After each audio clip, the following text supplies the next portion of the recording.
الحمد لله رب العالمين،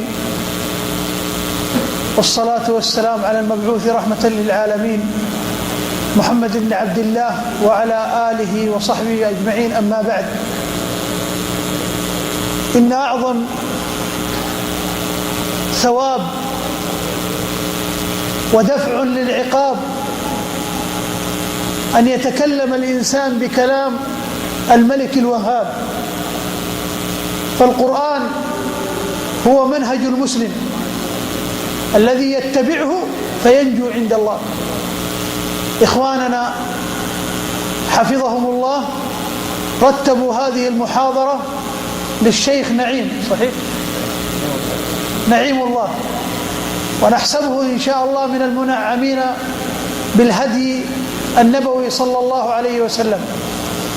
المحاضرة عن الاستغفار وكيف يسلك العبد طريق الكتاب والسنة. وكل إنسان يلزم القرآن كتاب الله ويلزم سنة النبي صلى الله عليه وسلم ينجو عند الله. فنسأل الله جل وعلا أن يكتب الأجر والثواب للشيخ نعيم الله ولنا ولكم أجمعين. فنحن دائما نقول للإخوان في كل مكان، لأن المؤمنون إخوة، يقول عز وجل إنما المؤمنون إخوة فأصلحوا بين أخويكم. نقول في كل مكان يجب أن تكون الدعوة بالكتاب والسنة. لا تدعو إلى الله على عقلك وفهمك ولا فهم طريقة، لا، لكن ادعو بالكتاب والسنة، فمن فعل نجا عند الله. ونحن نفرح كثيرا عندما يأتي الإخوان فيلقون محاضرة، لأننا نعلم أن منهجهم منهج الكتاب والسنة. فحيا الله الشيخ نعيم الله وحياكم الله. أسأل الله أن يكتب لنا لكم الأجر والثواب ويدفع عنكم وعنا عنكم العقاب. وصلى الله وسلم على محمد وعلى آله وصحبه أجمعين.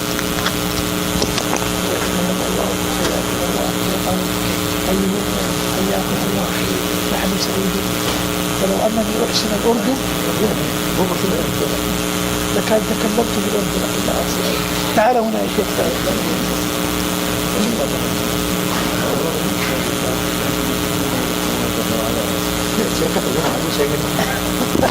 بسم الله الرحمن الرحيم. الحمد لله والصلاة والسلام على خير خلق الله. جزاك الله خير. حياكم الله. المسجد لكم. بارك الله فيكم. خذوا راحتكم كما تشاءون. جزاك الله خير. ونحن ضيوفا عندكم. بارك الله فيكم. أي خدمة لكم. حياكم الله. شیخ نے ایک مختصر سی گفتگو کی، اس کا لب لباب یہ ہے کہ اس دنیا میں کامیاب اور کامران ہونے والا شخص اعمال صالحہ اپنے ساتھ لے کے جائے گا اور اللہ سبحانہ و تعالیٰ کے ہاں وہ اس کے لیے حجت بن سکیں گے. وہ اعمال صرف وہی ہیں جو کتاب اللہ کی روشنی میں ہوں یا محمد الرسول اللہ صلی اللہ علیہ وسلم کے طریقے کے مطابق ہوں. اس کے علاوہ کوئی دوسری بات یا طریقہ کسی طرح سے بھی نجات کا باعث یا اللہ سبحانہ و تعالیٰ کے ہاں قبولیت کا باعث نہیں بن سکتا. یہی آج کے محاضرے کا عنوان ہے.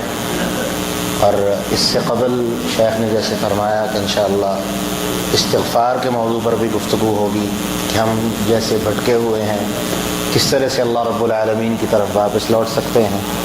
تو انہی کلمات پر جو شیخ نے اختتام کیا، تو باقی محاضرہ جاری رکھتے ہوئے انشاءاللہ شیخ کی گفتگو کو مکمل کریں گے. اللہ ہم سب کا آنا اور سننا سنانا اپنی بارگاہ میں قبول فرمائے.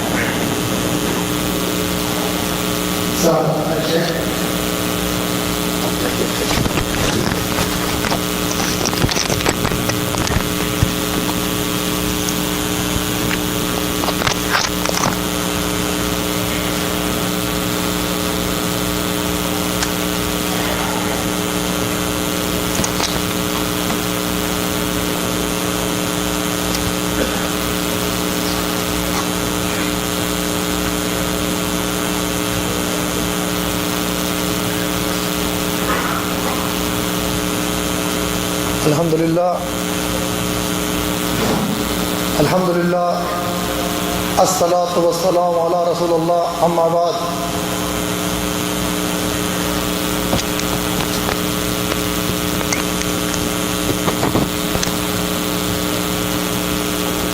یہ سب سے پہلے اللہ سبحانہ تعالیٰ کا شکر ادا کرتا ہوں، اس کے بعد شیخ ماجد صاحب کا شکر ادا کرتا ہوں جو ہم سب سے اتنی محبت کرتے ہیں، وہ ہم سب لوگوں تک جو ہے قرآن حدیث کی دعوت پہنچانے کے لیے پروگرام کی اجازت دیتے ہیں۔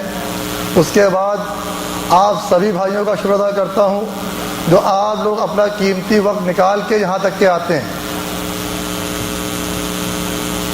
آج کا پروگرام کا جو ہے شیڈول اس طریقے سے ہے، سب سے پہلے قرآن پاک کی تلاوت ہوگی، اس کے بعد شیخ یعقوب باجوہ صاحب جو ہیں استغفار کے تعلق سے کچھ بات کریں گے، اس کے بعد جو ہے شیخ نعیم اللہ صاحب جو ہیں وہ اپنا موضوع بیان کریں گے۔ پھر ان پروگرام کے بعد جو ہے پروگرام کے تعلق سے سوال جواب ہوں گے، اس میں 3 انعامات رکھے جائیں گے کتابوں کی شکل میں، جو صحیح جواب اس کا دے گا اس کو کتابیں ملیں گی، تاکہ پروگرام جو بھی سنے تاکہ اسی پروگرام کے تعلق سے سوال کیے جائیں گے۔ اور ایک خوشخبری اور ہے، ایک پاکستان کے عالم بھی تشریف لائے ہوئے ہیں، اگر وہ آ گئے تو انشاءاللہ ان سے بھی کچھ جو ہے فائدہ اٹھایا جائے گا۔ پروگرام کے آخر میں جو ہے کچھ DVDs بٹیں گی، یہ وہ DVDs ہیں جو ہم لوگ کے پروگرام ہو رہے ہیں۔ باب مکے میں مسجد بیشیبیش میں پروگرام ہوا، اس کی ہوگی۔ مسجد ملک عبدالعزیز میں عصر کے بعد پروگرام ہوتا ہے شیخ صغیر عمری صاحب کا۔ بعد مغرب مسجد شہداء میں شیخ نعیم اللہ صاحب کا پروگرام، اس کی DVD ہے۔ مدرسہ خالد بن ولید رضی اللہ عنہ میں پروگرام ہوتا ہے، اس کی DVD۔ ایک ہی DVD میں تقریباً 9 پروگرام ہیں، تو آپ بھائی تو گزارش ہوئی DVD آخری میں ضرور لے کے جائیں۔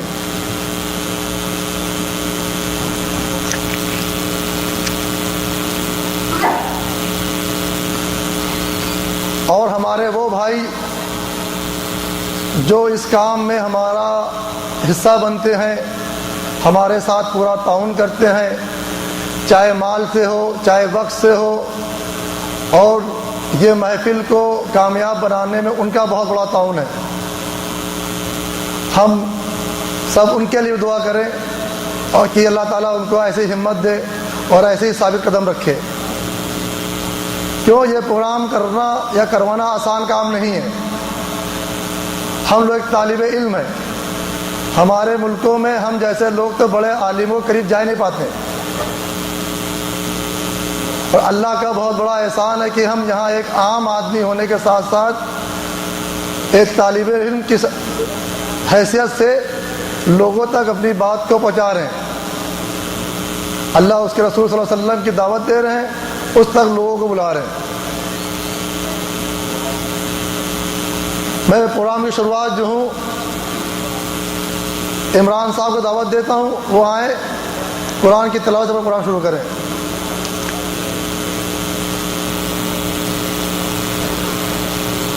دیر لگ رہی، کیا کریں گے پروگرام؟ ہاں آگے راستے کو دیر لگ رہی۔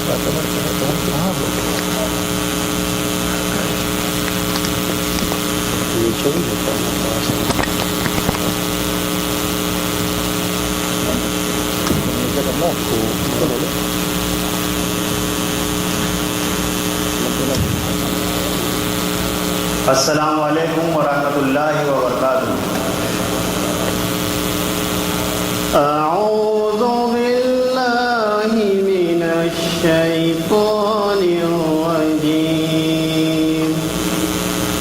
بسم اللہ الرحمن الرحیم۔ الرحمن علم القرآن،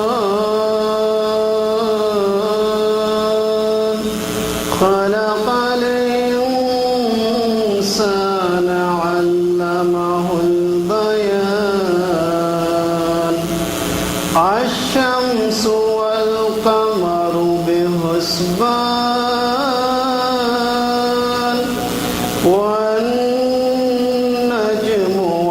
والشجر يسجدان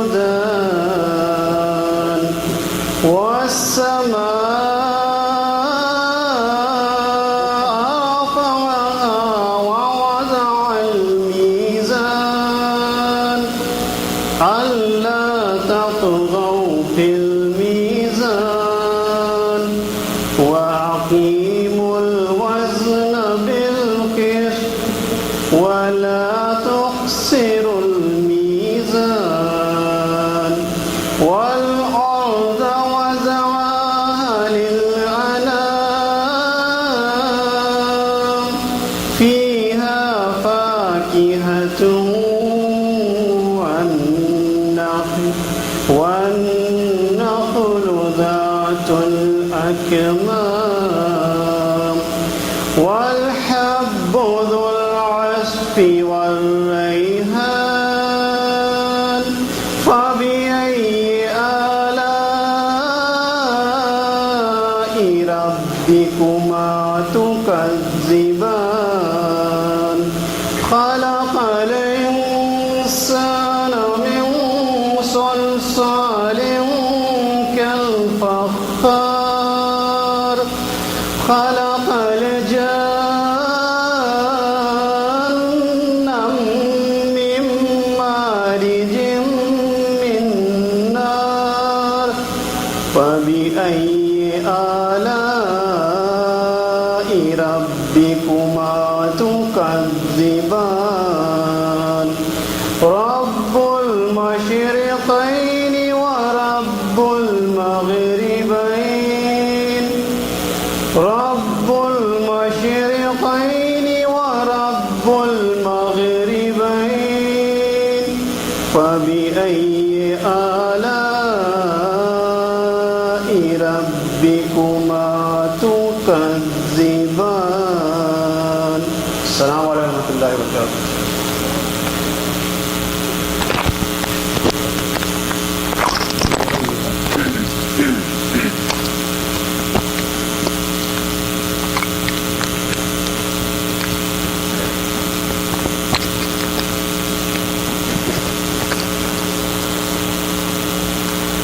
أعوذ بالله من الشيطان الرجيم بسم الله الرحمن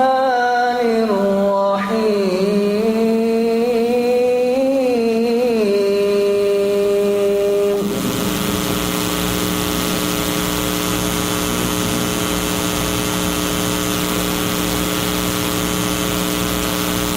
والضحى والليل إذا سجى ما ودعك ربك وما قلى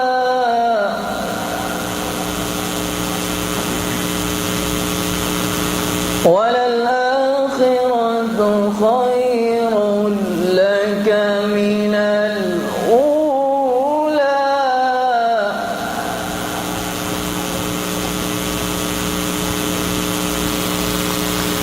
بسم الله الرحمن الرحيم والضحى والليل إذا سجى ما ودعك ربك وما قلى وللآخرة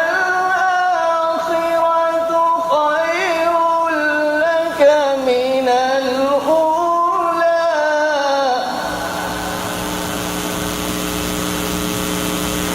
ولسوف يعطيك ربك فترضى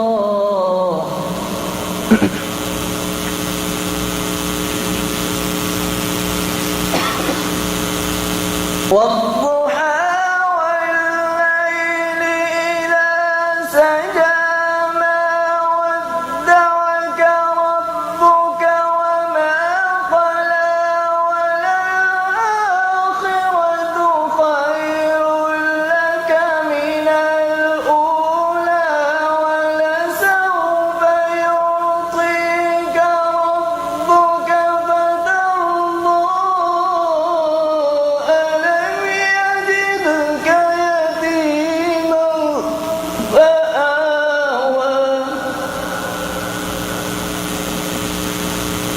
ألم يجدك يتيما فآوى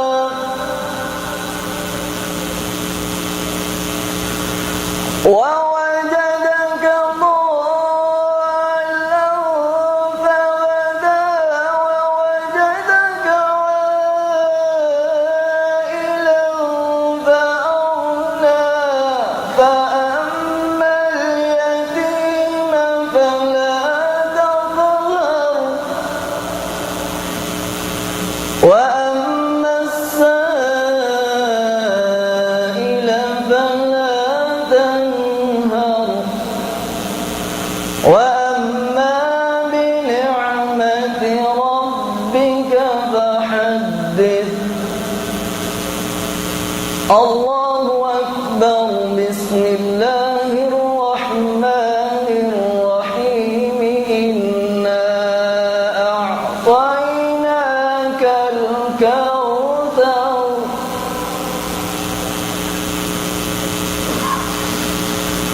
الله أكبر ولله الحمد ولله الحمد.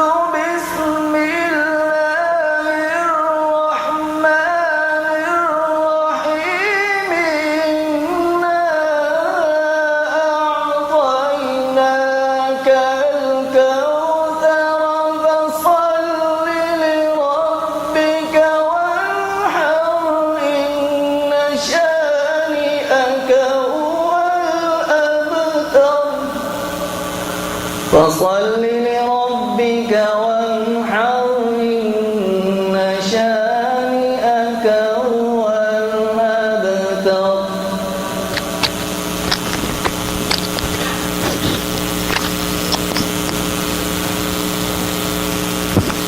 جزاک اللہ خیر. میں آپ لوگ کا زیادہ وقت نہ لیتے ہوئے شیخ یعقوب بازا صاحب دعوت تبارک و قرآن شروع کریں.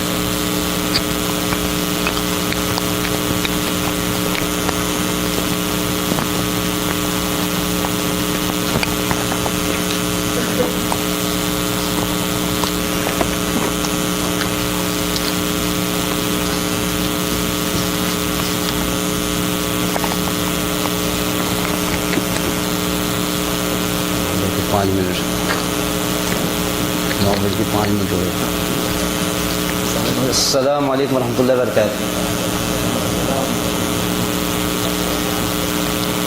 الحمد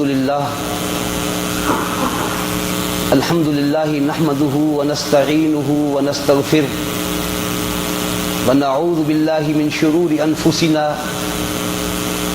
ومن سیئات اعمالنا. من يهده الله فلا مضل له ومن يضلله فلا هادي له. وأشهد أن لا إله إلا الله وحده لا شريك له وأشهد أن محمدا عبده ورسوله. أما بعد فإن خير الحديث كتاب الله وخير الهدي هدي محمد صلى الله عليه وسلم وشر الأمور محدثاتها وكل محدثة بدعة وكل بدعة ضلالة وكل ضلالة في النار.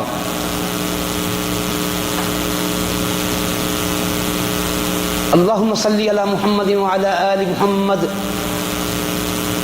كما صليت على إبراهيم وعلى آل إبراهيم إنك حميد مجيد. اللهم بارك على محمد وعلى آل محمد كما باركت على إبراهيم وعلى آل إبراهيم إنك حميد مجيد.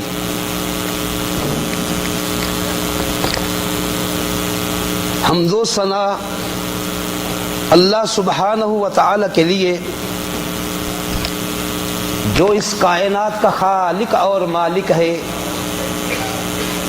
حمد و ثنا اس کبریا کے لیے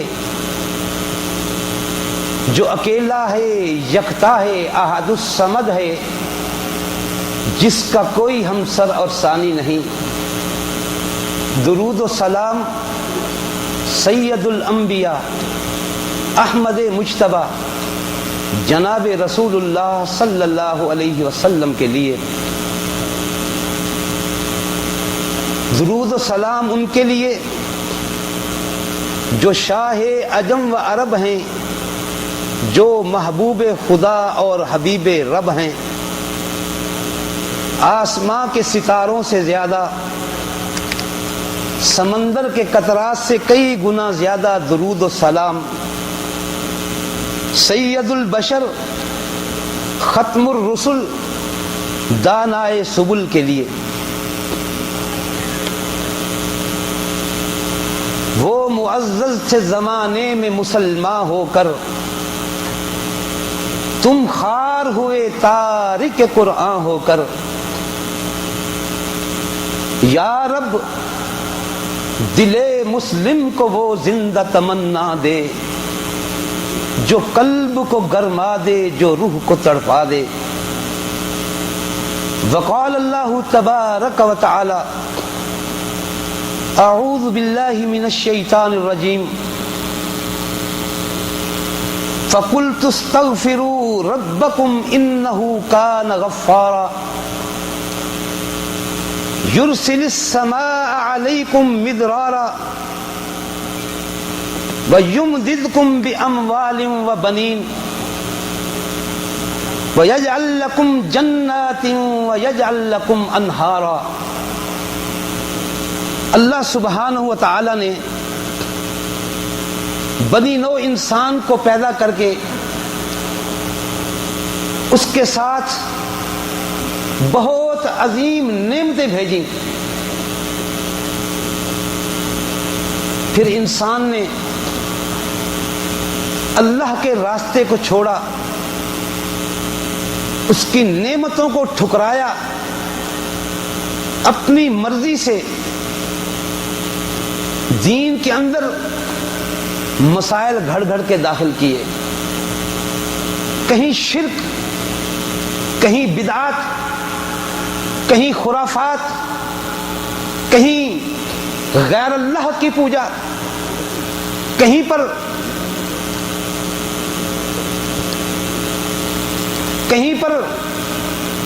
جناب محمد الرسول اللہ صلی اللہ علیہ وسلم کے منصب عالی پر غیر نبی کو بٹھا دیا، کہیں کس شہر سے نسبت، کہیں کس شہر سے نسبتیں جوڑ کے مسلمانوں کے اندر انتشار اختلاف پیدا کر دیے اور مسلمانوں کی صفوں کو برباد کر کے رکھ دیا۔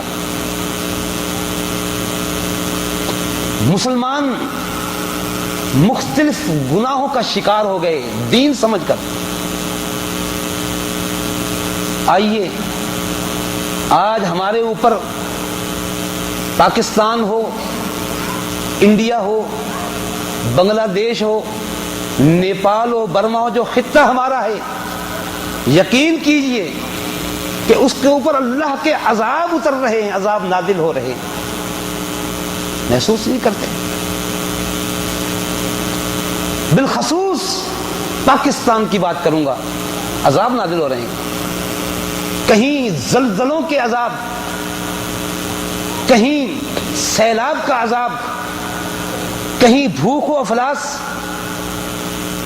پہلی قوموں کو جوؤں کا عذاب ہوا تھا، جوئیں پڑ گئی تھی، ہمیں ڈینگی کا عذاب ہو رہا ہے، اور ہندوستان کے مطلب ایسا مسلمانوں کا حال اتنا اچھا نہیں ہے۔ میں اقرار کرتا ہوں ہمارے اوپر عذاب کی وجہ ہم نے اللہ سے وعدہ کیا تھا کہ اے اللہ ہمیں ایک خطہ دے دے، ہم وہاں پہ تیری توحید کا نفاذ کریں گے، تیرے نبی کی رسالت کو نافذ کریں گے، رسالت سنت کا نفاذ کریں گے۔ ہم نے وعدہ پورا نہ کیا۔ ہم نے کہا تھا پاکستان کا مطلب کیا؟ لا الہ الا اللہ، یہی کہا تھا۔ لا الہ کی بجائے شرک کے اڈے کھولے گئے، ہزاروں کی تعداد کے اندر بدعات و خرافات کو رواج دیا. اور اس کے علاوہ میں کسی کی دل آزاری کرنے نہیں آیا، بات سنانے آیا ہوں. بات غور سے سنیے، انشاءاللہ فائدہ ہوگا. اگر آپ کا میری باتوں سے وقت برباد ہو تو ضرور بتائیے گا بعد میں. تو وہاں پر اس وجہ سے عذاب ہیں. پاکستان کا مطلب کیا؟ لا الہ الا اللہ. ہم نے کہا نہیں، پاکستان کا مطلب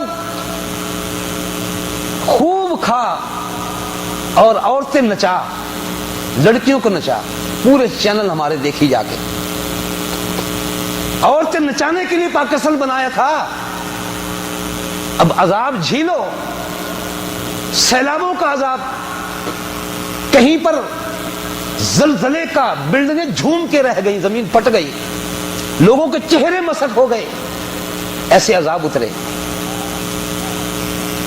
اور کہیں پر آسمان سے ایسی بارشیں ہوئیں، لوگوں کی بستیاں بہہ گئیں، لاکھوں لوگ، لاکھوں بھائی ہے کتنا پاکستان، لاکھوں لوگ بہ جائیں، بستیاں بہ جائیں، کیا رہے گا وقت؟ یہ عذاب اترے ہوئے کہ ہم نے لا الہ کو نہیں اپنایا قوم نے، بلکہ شرک کے اڈے، غیر اللہ کے نام کی نیاز نظریں، غیر اللہ کے نام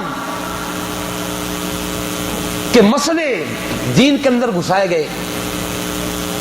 منصب رسالت پر غیر نبی کو بٹھایا گیا، اللہ کی محبت کو چھوڑ کر غیروں کی محبت کی دعوت دی گئی. تو میرے بھائیوں، مختصر بات یہ ہے، کوئی کہیں کا رہنے والا ہو، اگر چاہتے ہیں کہ اللہ کے عذاب سے بچ جائیں، خوشحالی ہو جائے، اللہ معاف فرما دے، تو استغفار کرنی پڑے گی. میں نے آپ کے سامنے ایک آیت مبارکہ تلاوت کی، سورہ نوح کی، شاید آیت نمبر 10، 11، 12، 13 ہوگی، 12 تک. قُلِ اسْتَسْتَغْفِرُوا رَبَّكُمْ إِنَّهُ كَانَ غَفَّارًا. اپنے رب سے معذرت کرو، معافی مانگو، وہ بہت بڑا معاف کرنے والا ہے. يُرْسِلِ السَّمَاءَ عَلَيْكُمْ مِدْرَارًا وَيُمْدِدْكُمْ بِأَمْوَالٍ وَبَنِينَ وَيَجْعَلْ لَكُمْ جَنَّاتٍ وَيَجْعَلْ لَكُمْ أَنْهَارًا. اپنے رب سے معافی طلب کرو، استغفار کرو، وہ بہت بڑا معاف کرنے والا ہے، اور معاف کرے گا. دامن پر جتنے سیاہ داغ ہیں دھل جائیں گے، آخرت بن جائے گی، آخرت سمر جائے گی. اور کیا ملے گا؟ دنیا پر کیا ملے گا؟ عذابوں سے نجات ملے گی. فرمایا جی وَيُرْسِلِ السَّمَاءِ عَلَيْكُمْ مِدْرَارًا، آسمان سے موسلا دھار بارش نازل فرمائے گا، برکتوں والی، رحمت کی برکھا، شفقت والی برکھا، جس سے انسانوں کو فائدہ ہوگا، قحط ختم ہو جائے گا. آگے فرمایا وَيُمْدِدْكُمْ بِأَمْوَالٍ وَبَنِينَ، تمہاری مدد کرے گا اللہ استغفار کرنے سے. استغفار کا مطلب یہ نہیں ہے کہ ایک طرف آپ نے لڑکی کے دوپٹے کو ہاتھ ڈالا، ادھر کہیں استغفر اللہ، یہ نہیں. ایک طرف رشوت ہاتھ میں ہے، ادھر کہیں استغفار، یہ نہیں. توبہ کریں، چھوڑنے کا ارادہ کریں، پکا ارادہ، پھر اللہ سے معافی مانگیں. اس کو کہتے ہیں استغفار. پرانے گناہوں کو معافی مانگ لی، آئندہ توبہ کر لی، توبہ استغفار سے کہتے ہیں. مدد کرے گا تمہاری اللہ مالوں سے، بیٹوں سے. وَيُمْدِدْكُمْ بِأَمْوَالٍ وَبَنِينَ، مال کی جمع ہے اموال. توجہ میری طرف ذرا کر لیں، میں درس بھول جاتا ہوں، اصل میں ادھر توجہ ہو. بہت سارے مالوں سے تمہاری مدد کرے گا، مال کی جمع اموال، اور بیٹوں سے تمہاری مدد کرے گا. تم استغفار کر لو، معافی مانگ لو اللہ سے، توبہ کر لو اپنے گناہوں کی. اتنی سی بات ہے. چھوڑ دو قبر پرستی، غیر اللہ کی نظر و نیاز، بدعات و خرافات۔ جناب محترم جناب رسول اللہ صلی اللہ علیہ وسلم کی مخالفت چھوڑ دو، استغفار کر لو، موسلا دھار بارش نازل ہوگی، مال سے مدد کی جائے گی، بیٹوں سے مدد کی جائے گی۔ اللہ بیٹے تو ہے ہی نہیں، اللہ بیٹے دے گا، اس کا وعدہ حق اور سچ ہے۔ بیٹے ہیں نا فرمان نکمے، اللہ بیٹوں کو فرما بردار بنا دے گا۔ چاہتے ہو اولاد تمہاری فرما بردار بن جائے، تمہاری مدد کرنے لگ جائے، استغفار کرو، توبہ کرو، ہر گناہ سے آ جاؤ اتباع رسول کی طرف۔ وَيَجْعَلْ لَكُمْ جَنَّاتٍ وَيَجْعَلْ لَكُمْ أَنْهَارًا، تمہیں باغات کا مالک بنا دے گا، اس کے اندر نہریں دریا چلا دے گا اللہ۔ استغفار کرنے سے دنیا کے فائدے، بڑا فائدہ تو آخرت کا ہوا، یہ دنیا کے فائدے، دنیا کے فائدے۔ اور فرمایا استغفار کے لیے کہ یہ سارے فائدے حاصل ہوں گے۔ ایک حدیث پڑھ دیتا ہوں، ٹائم کی قلت کے پیش نظر، ٹائم کم ہے، ایک حدیث بیان کیے دیتا ہوں، ورنہ استغفار کے بارے میں بے شمار سینکڑوں حدیثیں، بہت ساری آیات۔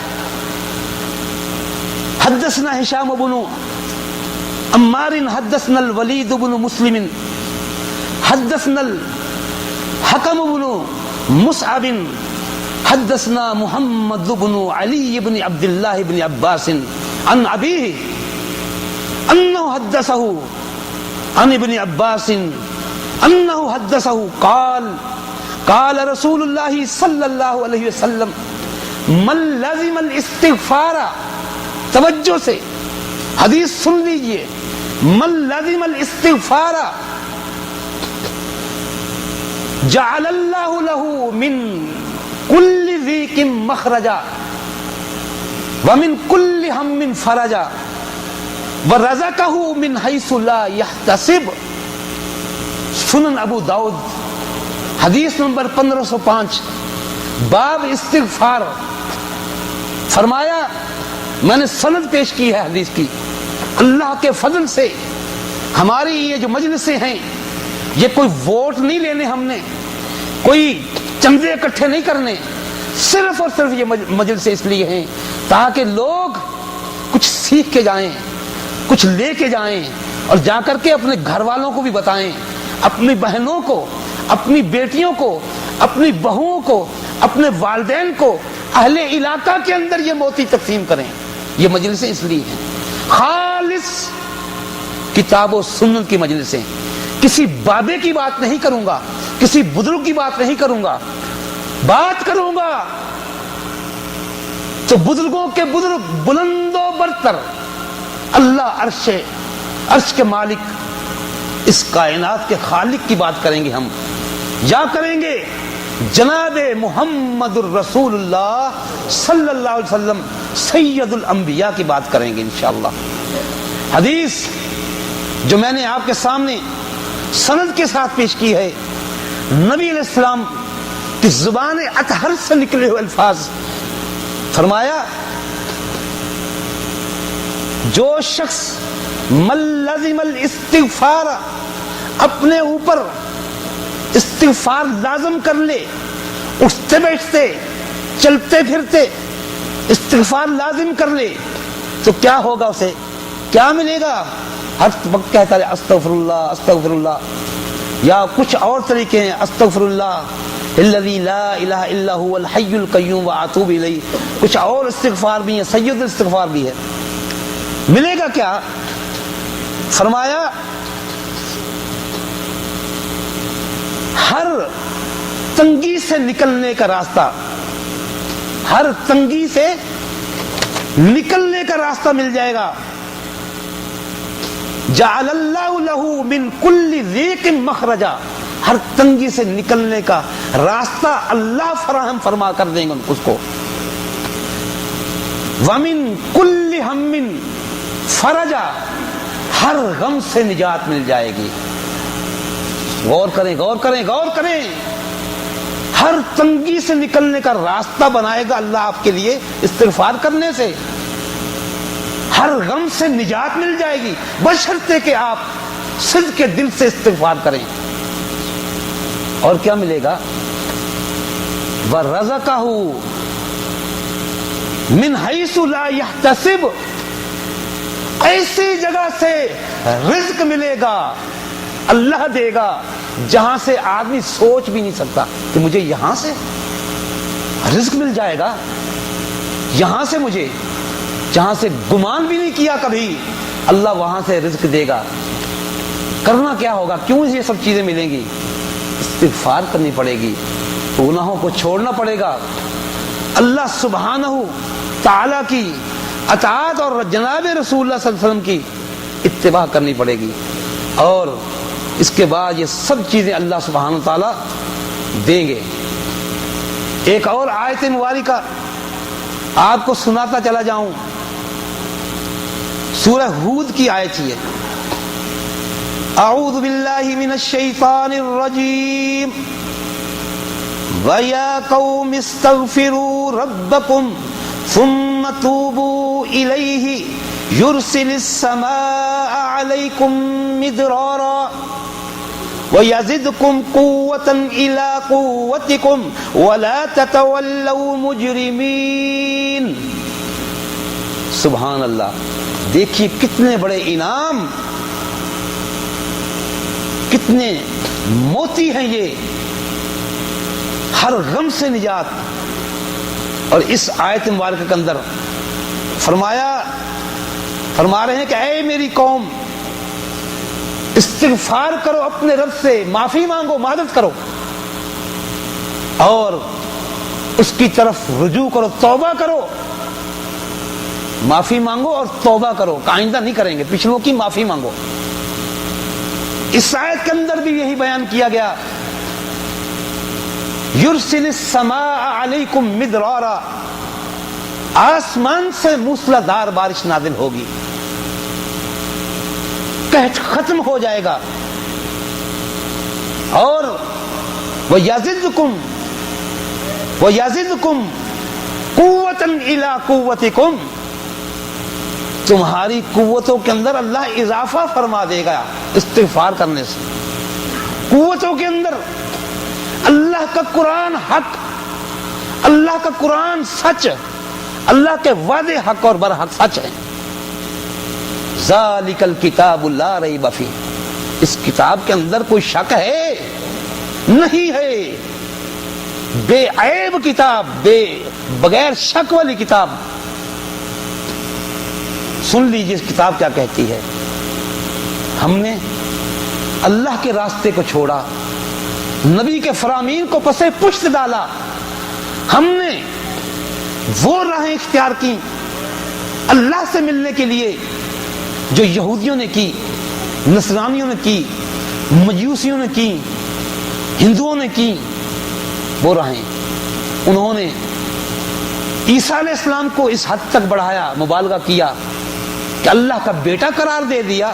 اللہ کی قربت کے لیے، اللہ کی رضا کے لیے عیسائیوں نے عیسیٰ علیہ السلام کو، یہودیوں نے عزیر علیہ السلام کو، ہندوؤں نے دیوتا اور دیویوں کو، مشرکین مکہ نے لات منات عزا حبل یعوق یغوث کو واسطے وسیلے اپنائے، یہ ذریعے اپنائے کہ ان کے ذریعے مل جائے گا اللہ.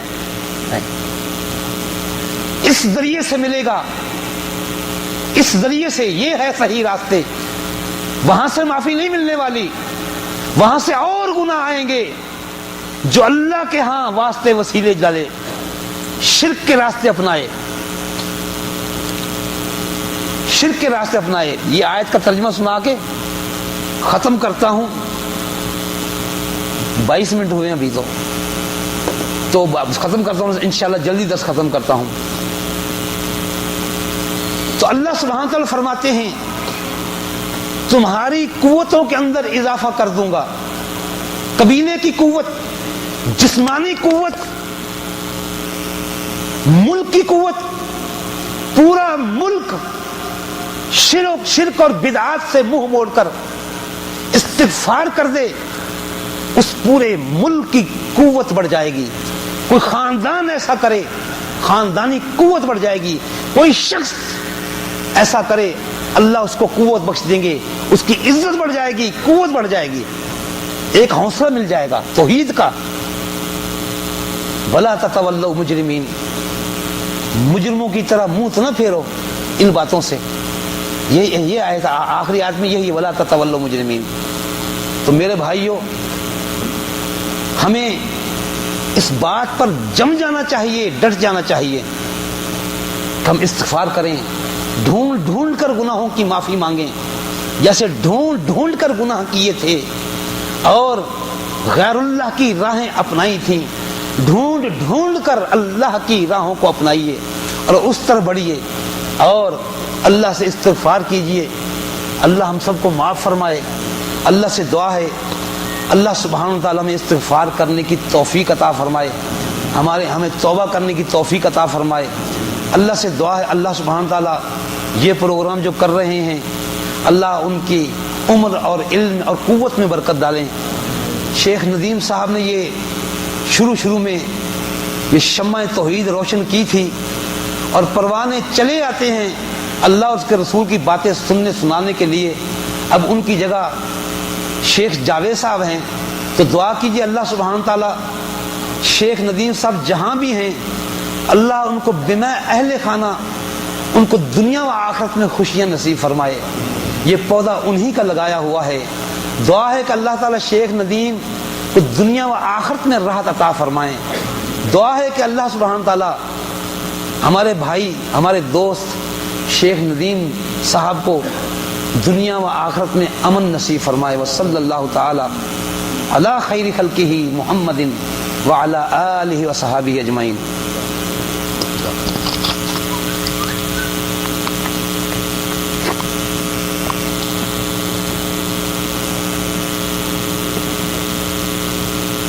یہ بھی اعلان کر دیجیے کہ میرا ہر جمعے کو درس مسجد قرآن ہوتا ہے عشاء کے بعد، باقی درس کا حصہ وہاں پہ سن سکتے ہیں. جزاک اللہ خیر. میں دعوت نعیم اللہ صاحب کو دیتا ہوں، تشریف لائیں. شیخ نعیم اللہ صاحب.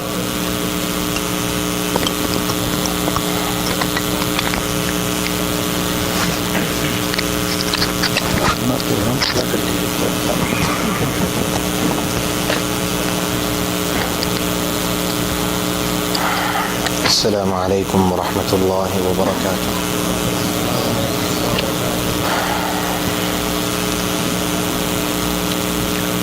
الحمد للہ حمد الشاکرین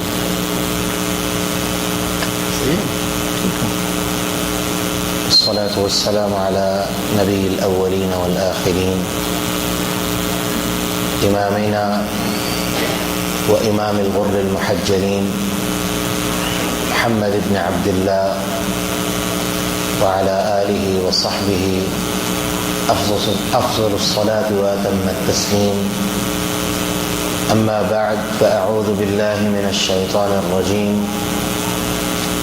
اتبعوا ما أنزل إليكم من ربكم ولا تتبعوا من دونه أولياء قليلا ما تذكرون.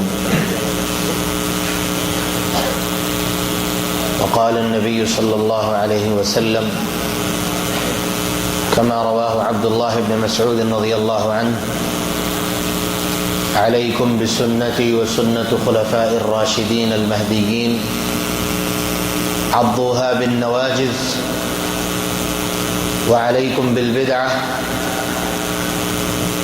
كل محدثة بدعة وإياكم محدثات الأمور فإنها بدعة. أخرجه أبو داود والدارمي في سننهما.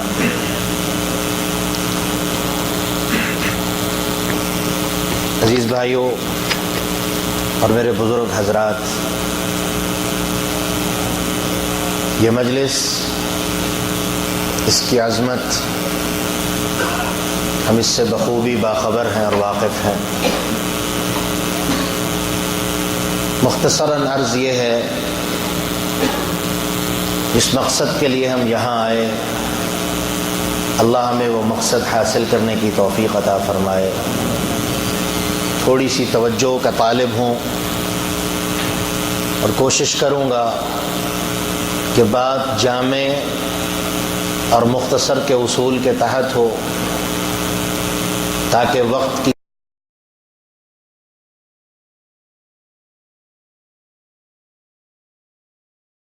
قلت کے ساتھ ساتھ اللہ سبحانہ و تعالی ہمیں سمجھ بھی عطا فرمائے۔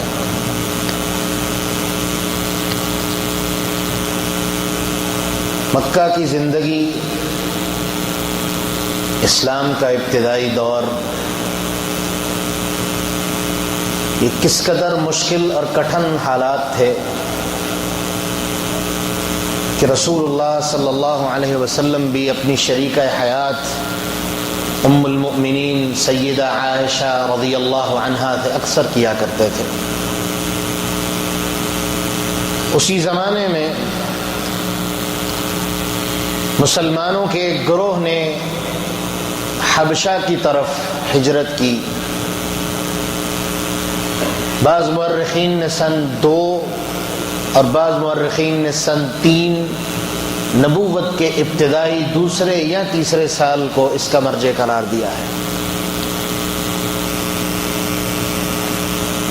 یہ حبشہ آج ایتھوپیا کے نام سے معروف۔ نجاشی اس وقت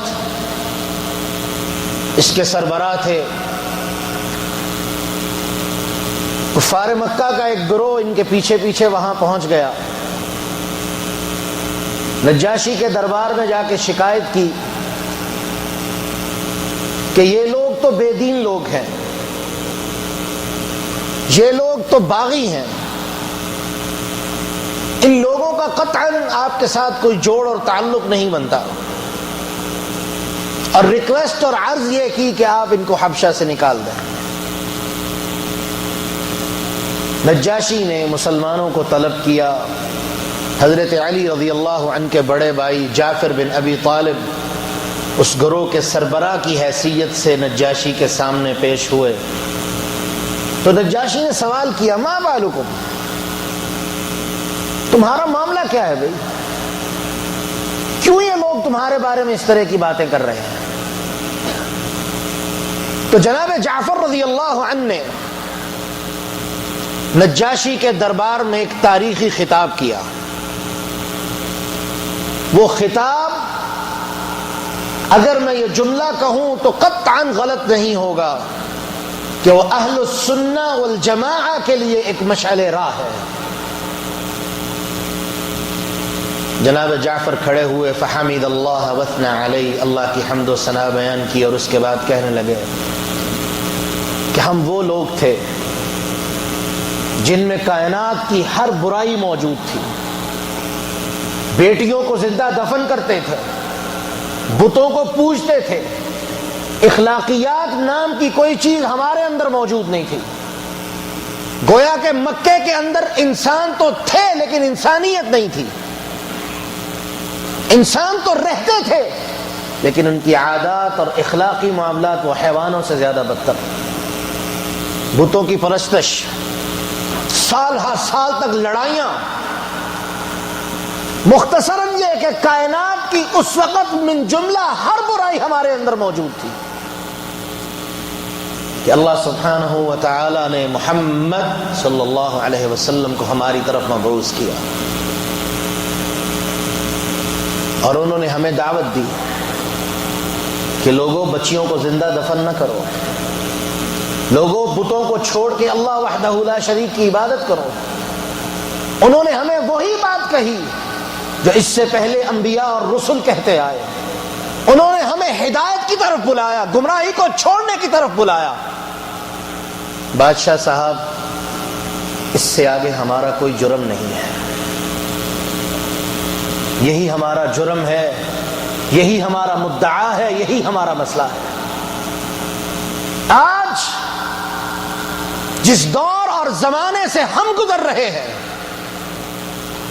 جو شخص توحید کی بات کرے گا جو شخص کتاب اللہ میں اتباع کی بات کرے گا، جو شخص سنت رسول صلی اللہ علیہ وسلم کو اپنانے کی بات کرے گا، آج بھی اس کے خلاف مکہ کے قریش کی طرح گروہ علاقے کے چودھریوں کے پاس اور عدالتوں میں اور طرح طرح کی مجلسوں میں پہنچے گے تاکہ ان کے رستے کو روکا جا سکے، ان کے رستے میں رکاوٹیں کھڑی کی جا سکے۔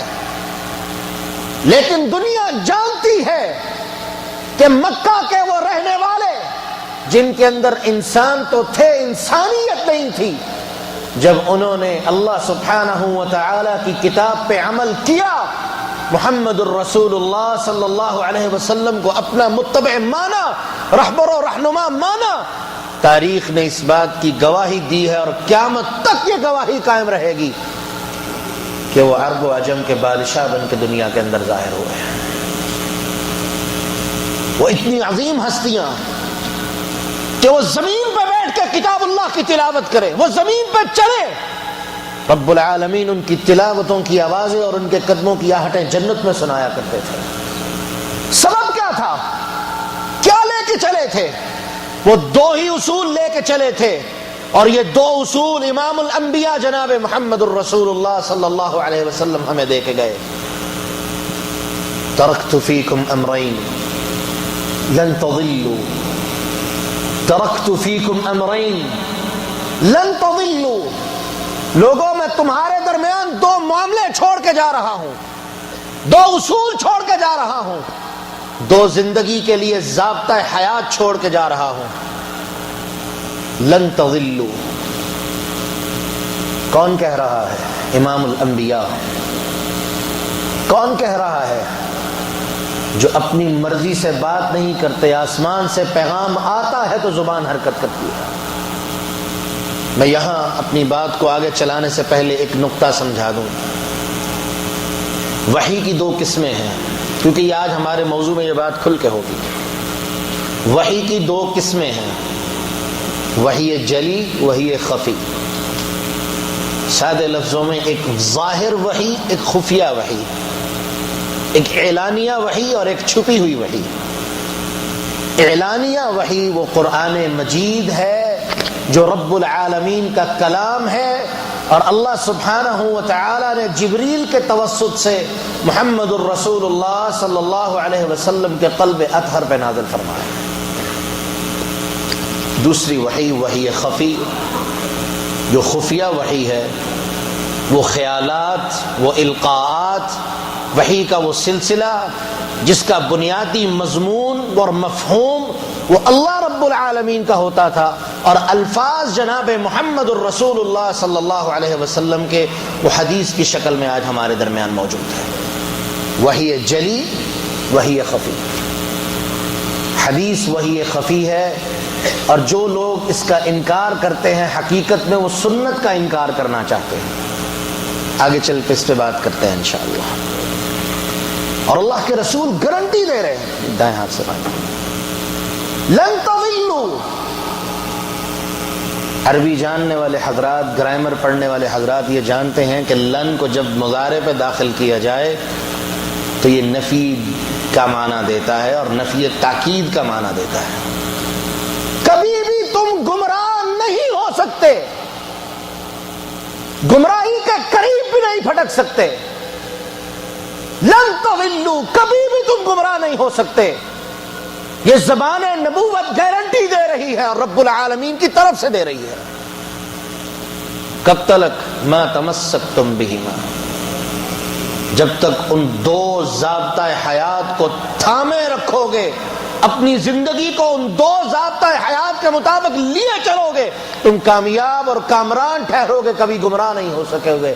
کتاب اللہ و سنت نبیکم، ایک اللہ کی کتاب قرآن مجید اور دوسری تمہارے نبی محمد کی سنت صلی اللہ علیہ وسلم۔ آج جیسے شیخ نے ابھی عرض فرمایا، پاکستان ہو یا ہندوستان، افریقہ ہو یا کوئی اور ملک، پوری دنیا میں ہمارے ارد گرد جو ظاہراً بڑی خوبصورت نظر آتی ہے، ہر طرف فتنہ ہی فتنہ اور فساد ہی فساد ہے. امن نام کی کوئی چیز نہیں، سکون ختم. سب سے بڑھ کے اللہ رب العالمین کی طرف سے رحمت اور برکت کا سلسلہ ختم. کیوں ایسا ہے؟ ہر بندہ اپنی اپنی لاجک لے کے بیٹھا ہے، ہر بندہ اپنی اپنی سوچ لے کے بیٹھا ہے.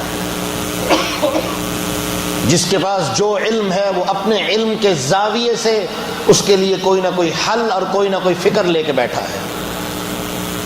لیکن افسوس، اگر کسی کو فکر ملی نہیں تو وہ یہ نہیں ملی کہ ہم اپنے رب سے کس قدر غافل ہیں. کیا یہ سبب تو نہیں ہے؟ اپنے رسول علیہ السلام کی سنت سے کس قدر غافل ہیں؟ کیا یہ سبب تو نہیں ہے؟ جس نے اس بات پہ سوچا اس کو یہ حل مل گیا، گوہر مقصود حاصل ہو گیا. جس نے نہیں سوچا وہ بھٹکتا رہا، کبھی حل تلاش نہیں کر سکا. ابن القیم جوزی رحمہ اللہ اپنی کتاب اعلام الموقعین میں بیان فرماتے ہیں کہ کائنات کے اندر جہاں کہیں اللہ کی رحمت کا سلسلہ ہے، برکتوں کا سلسلہ ہے، رب العالمین کی طرف سے کرم نوازیوں کا سلسلہ ہے، تو تمہیں دیکھنا ہوگا، یقین کر لو اس بات پہ کہ وہاں دو اسباب ہیں تو یہ دو چیزیں موجود ہیں. اگر اسباب نہیں ہوں گے یہ چیزیں وہاں تمہیں نہیں مل سکیں گی. اور وہ دو اسباب کیا ہیں؟ کہ وہاں کے رہنے والے وہ قوم اللہ کی توحید والی ہوگی اور محمد الرسول اللہ صلی اللہ علیہ وسلم کی سنت کو ماننے والی ہوگی. مملکت العربیت السعودیہ جس کے اندر آج ہم اس وقت بیٹھے ہیں، امن کا گہوارہ. اللہ سبحانہ و تعالی قرآن مجید میں اعلان فرماتے ہوئے کہتے ہیں کہ پوری دنیا کا رزق ہم اس گھر کی طرف کھنچتے چلے لا رہے ہیں. پوری دنیا سے رزق یہاں کھنچتا چلا آ رہا ہے. کیوں ایسا ہے؟ دنیا کے ہر خطے کا شخص رزق معاش کے لیے، معاش کے سلسلے میں یہاں موجود ہے. کیوں ایسا ہے؟ ابن قیم کی بات کو سامنے رکھیے اور سوچتے چلے جائیے کہ کہیں ابن قیم غلط تو نہیں کہہ گئے. رب کعبہ کی قسم، اس کا سبب صرف توحید ہے اور کتاب اللہ اور سنت رسول صلی اللہ علیہ وسلم، کوئی چیز نہیں. اگر ٹیکنالوجی کی بات ہو، اگر دوسرے ذرائع آمدنی کی بات ہو، وہ دنیا کے دوسرے ممالک سے اس سے کہیں زیادہ موجود ہیں. نہیں موجود تو توحید نہیں موجود، سنت پہ عمل نہیں موجود. اور یہی چیز ابن قیم سمجھا کے گئے، اور یہی آج المملکت العربیت السعودیہ کے اندر اجتماعی طور پہ اور پوری دنیا کے اندر آپ گھوم کے دیکھ لیں، جہاں عقیدہ توحید والے لوگ موجود ہیں، سنت والے لوگ موجود ہیں، سنت پہ عمل کرنے والے لوگ موجود ہیں، اللہ سبحانہ و تعالی کی برکتیں، رحمتیں، سکون اور اللہ رب العالمین کی طرف سے آسائشیں اور فرمانیاں گھروں کے اندر موجود ہیں. عاشقان نبوت بڑے، دعوی نبوت کرنے والے بڑے، لیکن دعوی منصب نبوی سے محبت کے دعوے کرنے والے بڑے، لیکن سنت پہ عمل کہیں نظر نہیں آتا، توحید کہیں نظر نہیں آتی. سبب کیا ہے؟ سبب صرف اتنا کہ جو زبان سے دعویٰ کرتا ہے، جو زبان سے اعلان کرتا ہے، جو زبان سے شور مچانے والا ہوتا ہے، عمومی طور پہ یہ کہا جاتا ہے کہ دور کے ڈھول بڑے سہانے ہوتے ہیں اور بھونکنے والا کتا کبھی کاٹا نہیں کرتا. جو زبان سے دعویٰ کرتا ہے وہ عمومی طور پہ اپنے دعوے کے اندر جھوٹا ثابت ہوتا ہے، لیکن جو حقیقی محبت کرنے والا ہے، جو رسول اللہ صلی اللہ علیہ وسلم کو اپنا محبوب کہتا ہے اور مانتا ہے، اس کے سامنے صرف ایک معیار ہے، اور محبت کا وہ معیار اللہ رب العالمین نے قائم کیا. محمد الرسول اللہ صلی اللہ علیہ وسلم وضاحت کر کے گئے، اور وہ معیار کیا ہے؟ کہ جو مجھ سے محبت کا دعویٰ کرتا ہے وہ میری سنت پہ عمل کر کے دکھائے، وہ حقیقت میں میری محبت کا دعویٰ کرنے والا ہے. آج اہل البدعہ وہ بھی محبت کا دعویٰ کرتے ہیں. آپ ان سے ان کے عمل کی دلیل طلب کر لیں, آپ ان سے ان کے عمل کے لیے حجت مانگیں. ہاتوا برہانکم ان کنتم صادقین. اللہ رب العالمین قرآن مجید میں اعلان فرماتے ہیں ہاتوا برہانکم ان کنتم صادقین, اگر تم سچے ہو تو دلیل لے کے آؤ. اور وہ دلیل کیا دیں گے؟ وجدنا آباءنا کذالک یفعلون, ہمارے بڑے ایسا کیا کرتے تھے, ہم بھی ایسا کر رہے ہیں. سنت اتبعوا ما انزل الیکم من ربکم, جو آیا مبارکہ میں نے آپ کے سامنے تلاوت کی. رب العالمین حکم دے رہے ہیں اتبعوا ما انزل الیکم من ربکم, جو چیز تمہارے رب نے تمہاری طرف نازل کی ہے اس کی پیروی میں لگے رہو اگر کامیابی چاہتے ہو, کامرانی چاہتے ہو. اس کی وضاحت سورہ محمد میں اللہ رب العالمین نے کی, اطیعوا اللہ واطیعوا الرسول لعلکم تفلحون. اگر کامیاب ہونا چاہتے ہو, کامران ہونا چاہتے ہو, اللہ کی اطاعت کرو اور محمد الرسول اللہ صلی اللہ علیہ وسلم کی اطاعت کرو, تم کامیاب ہو جاؤ گے. لیکن افسوس, آپ اہل البدع سے دلیل مانگیں, وہ دلیل نہیں لا سکیں گے. اور دعویٰ کیا ہے؟ ہم اللہ کے رسول سے محبت کرنے والے ہیں. آئیے ذرا مکہ معظمہ کی طرف چلتے ہیں. یہ وہ لوگ ہیں جسے میں نے شروع میں کہا ہیں تو انسان, لیکن انسانیت نام کی کوئی چیز موجود نہیں. جیسے جیسے یہ لوگ اللہ رب العالمین کی کتاب پہ چلتے گئے, محمد الرسول اللہ صلی اللہ علیہ وسلم کی سنت پہ چلتے گئے, ان کی زندگیاں کیسے بدلیں, ان کی زندگیوں میں انقلاب کیسے آیا, اور پھر یہ جہاں جہاں گئے ان نفوس قدسیہ کے اقدام کائنات کے جس جس کونے میں پہنچے, رب العالمین نے اس کونے کو علم و فضل سے منور فرما دیا. کیوں؟ وہ اپنے دعوے میں سچے, اپنی دلیل میں سچے.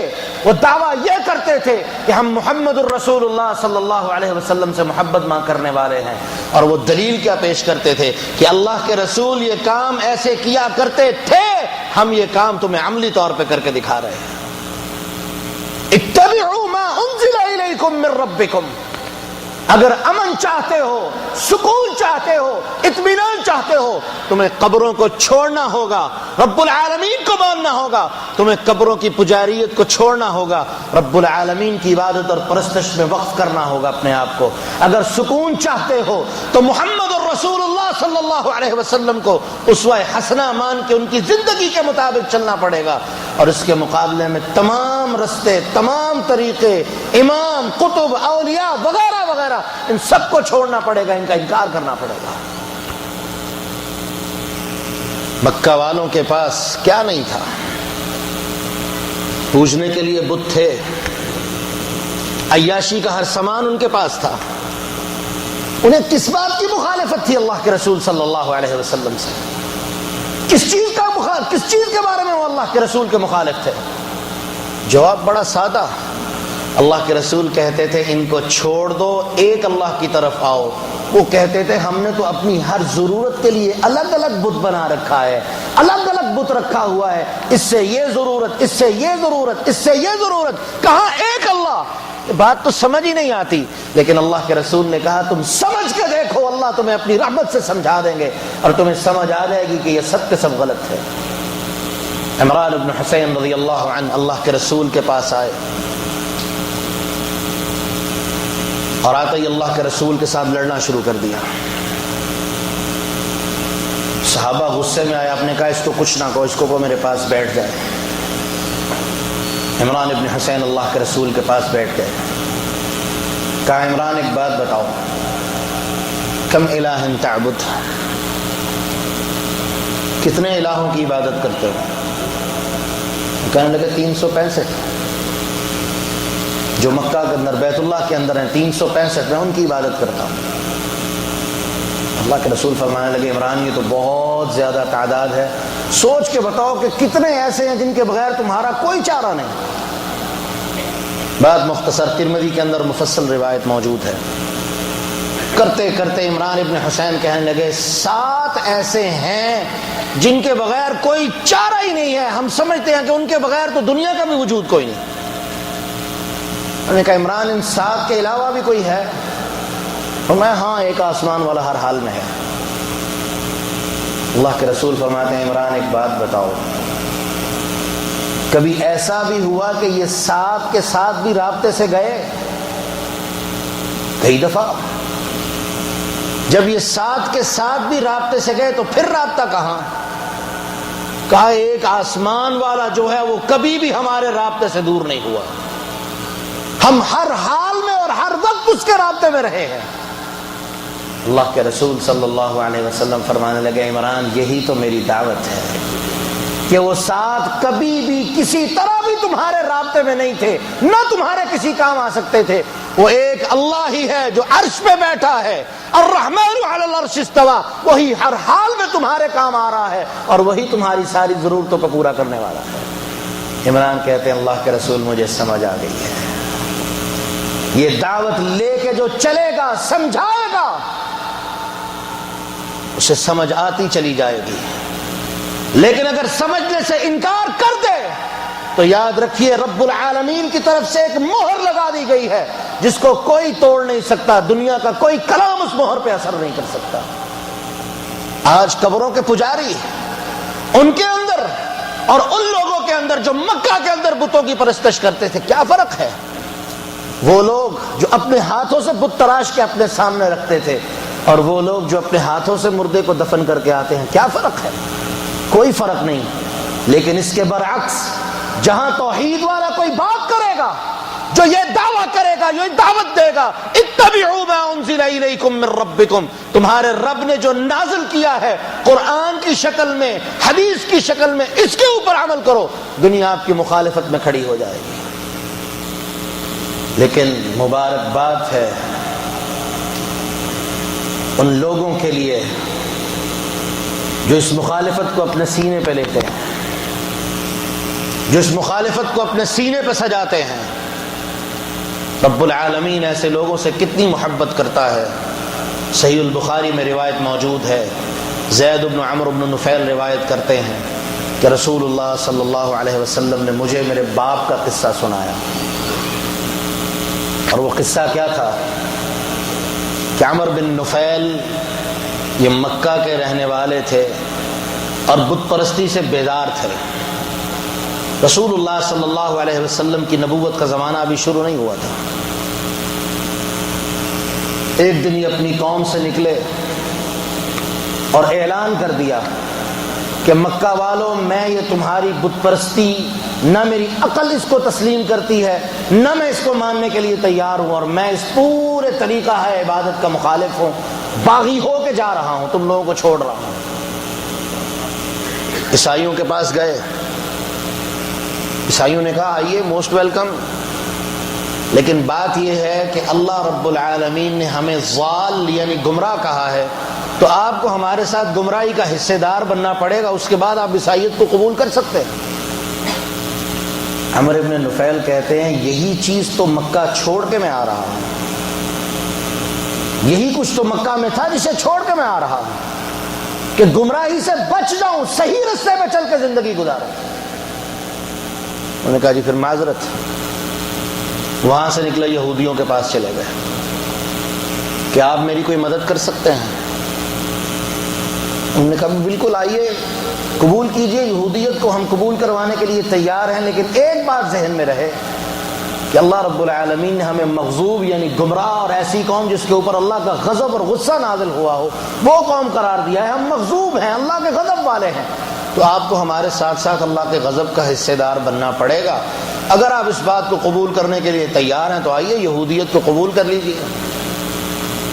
تو کہنے لگے اللہ کے غضب سے تو ڈرتا ہوا میں سب کچھ چھوڑ کے آیا ہوں، اگر اللہ کے غضب کو ہی دعوت دینی ہے تو مکہ میں کیا تھا؟ معذرت۔ رسول اللہ صلی اللہ علیہ وسلم بیان فرماتے ہیں یہ نکلے اور ایک جنگل میں چلے گئے اور وہاں جا کے اعلان کیا کہ اے اللہ، میں نہیں جانتا کہ صحیح اور بہترین طریقہ عبادت کیا ہے، تیری بندگی کا صحیح طریقہ کیا ہے، لیکن اللہ میں اعلان کرتا ہوں کہ میں اب سے بعد وہاں پہ واپس نہیں جاؤں گا اور یہیں پہ پوری زندگی گزار دوں گا، اور میں اعلان کرتا ہوں میں اس دین پہ ہوں جس پہ ابراہیم علیہ السلام تھے۔ فوت ہو گئے۔ رسول اللہ صلی اللہ علیہ وسلم بیان فرماتے ہیں کل قیامت کے دن عمر بن نفیل جب اللہ رب العالمین کے سامنے کھڑے ہوں گے تو اللہ سبحانہ و تعالی ان اکیلے کو ایک امت کا درجہ عطا فرمائے گا۔ اتنا بڑا انعام اللہ رب العالمین کی طرف سے۔ آپ دعوت کا کام جاری رکھیے، کوئی بات مانے یا نہ مانے، رسول اللہ صلی اللہ علیہ وسلم کی پوری زندگی ہمارے سامنے موجود ہے۔ کیا جتنی تکلیفیں اللہ کے رسول نے اٹھائی ہم اٹھا سکتے ہیں؟ جتنی تکلیفیں امام الانبیاء کو اللہ کی دعوت کے سلسلے میں اٹھانی پڑی، ہم تو ان کا عشر عشیر بھی برداشت کرنے کے قابل نہیں ہیں۔ لیکن جب اللہ کے راستے میں نکلنا ہو اور یہ بات ذہن میں ہو کہ میں نے اپنے گھر والوں کو بھی جہنم سے بچانا ہے، یہ قوم جس کے لیے اللہ نے مجھے توفیق دی ہے، میں اس کے لیے راہبر بنا ہوں، اللہ نے مجھے رہنما بننے کی توفیق دی ہے، اللہ سبحانہ و تعالی نے مجھے ایک بڑے منصب پہ رکھا ہے، اللہ سے دعا کرتے ہوئے نکلنا ہے، اللہ مجھے ان کی رہنمائی کی توفیق عطا فرما، اور رستے کے اندر جتنی تکلیفیں آتی چلی جائیں اللہ تو میری مدد فرماتا چلا جا۔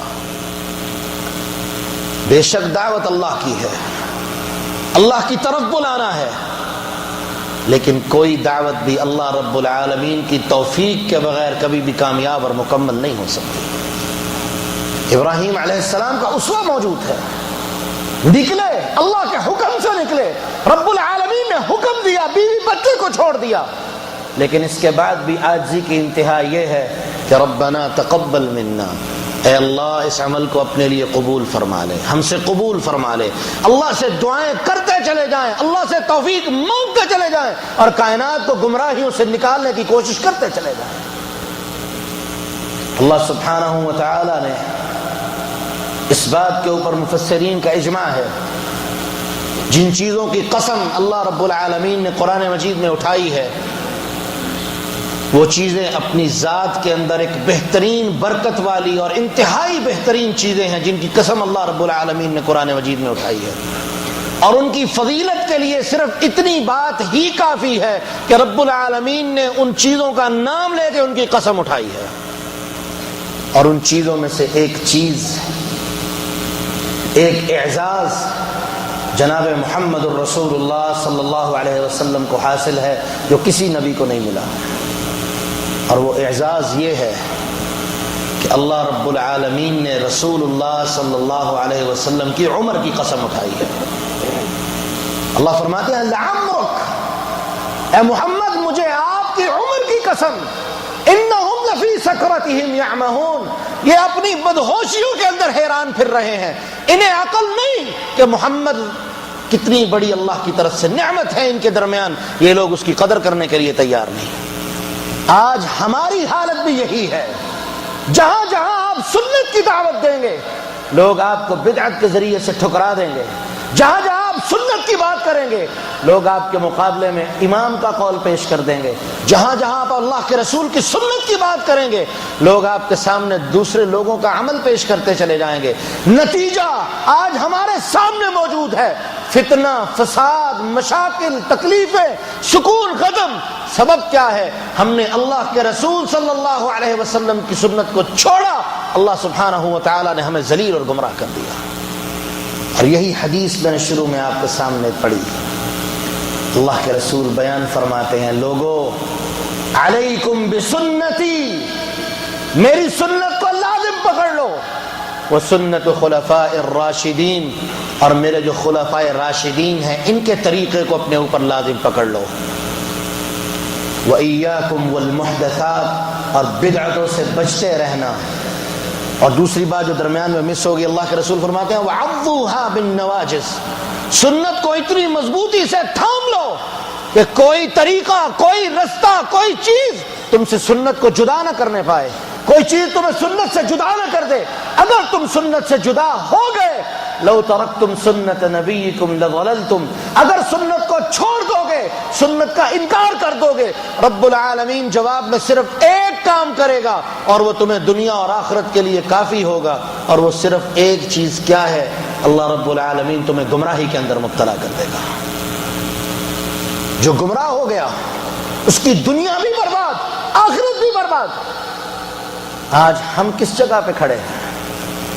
یہی محاسبہ آج کے درس کا عنوان ہے، یہی محاسبہ ہم نے اپنا اپنا کرنا ہے اور اپنے اخوان تک یہ دعوت کو پہنچانا ہے۔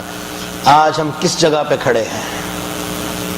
سنت نام کی چیز ختم، عقیدہ توحید کمزور سے کمزور ترین، اور یہ دو چیزیں ہی ہماری پوری زندگی کی بنیاد ہیں، اور انہی دو چیزوں کے اوپر پوری کی پوری اسلام کی عمارت کھڑی ہے۔ جس کے پاس توحید نہیں اس کے پاس کیا ہے؟ کچھ بھی نہیں۔ جس کے پاس سنت نہیں اس کے پاس زندگی گزارنے کے لیے کون سا اصول ہے؟ کوئی اصول نہیں۔ اس کے بعد جو زندگی گزار رہا ہے، رب العالمین نے قرآن مجید میں اعلان کر دیا، اولئک کالانعام بل ہم اضل، یہ لوگ تو جانور کیا ان سے بھی زیادہ گئے گزرے لوگ ہیں۔ مومن وہ ہوتا ہے، رب العالمین قرآن مجید میں مومنوں کی نشانیاں بیان کرتے ہوئے بیان فرماتے ہیں، وَإِذَا سَمِعُوا مَا أُنزِلَ إِلَى الرَّسُولِ تَرَى أَعْيُنَهُمْ تَفِيضُ مِنَ الدَّمْعِ،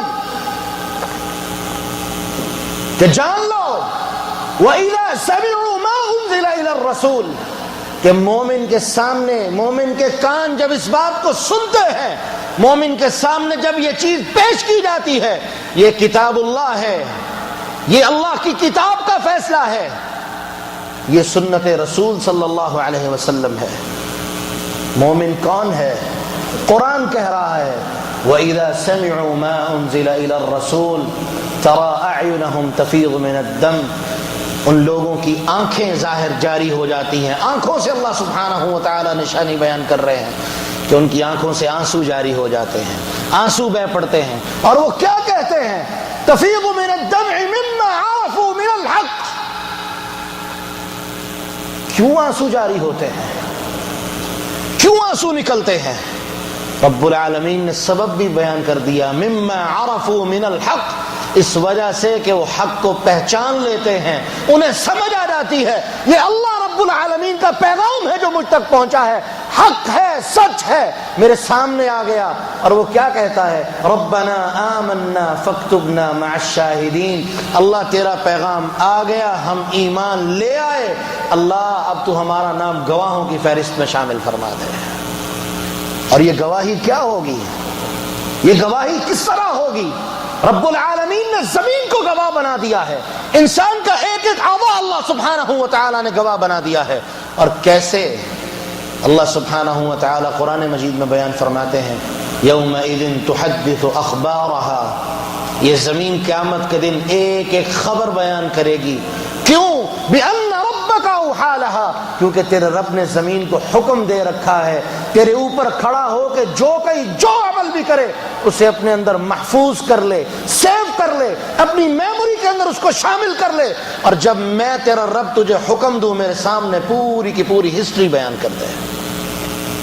اور پھر اس سے بھی بڑھ کے، اس سے بھی آگے کہ رب العالمین قرآن مجید میں اعلان فرماتے ہیں یوم یحشر اعداء اللہ الی النار فهم یوزعون حتی اذا ما جاؤوها شہد علیہم سمعهم وابصارهم وجلودهم بما كانوا يعملون، اللہ کانوں کو بلائیں گے، اللہ آنکھوں کو بولنے کا حکم دیں گے، یہ انسان کا چمڑا بول بول کے ایک ایک بات کی گواہی دے گا، اور وہ کہے گا لما شہدتم علینا، کیوں ہمارے خلاف گواہیاں دی تم نے؟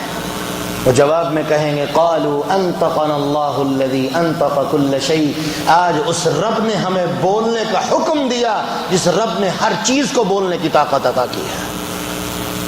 وہ دن آنے سے پہلے آج یہ وقت موجود ہے، اور آج ہم پورے کے پورے مسلمان روئے ارض کے جس خطے میں بھی رہنے والے ہیں فتنے میں مبتلا ہیں، اور وہ فتنہ کیا ہے؟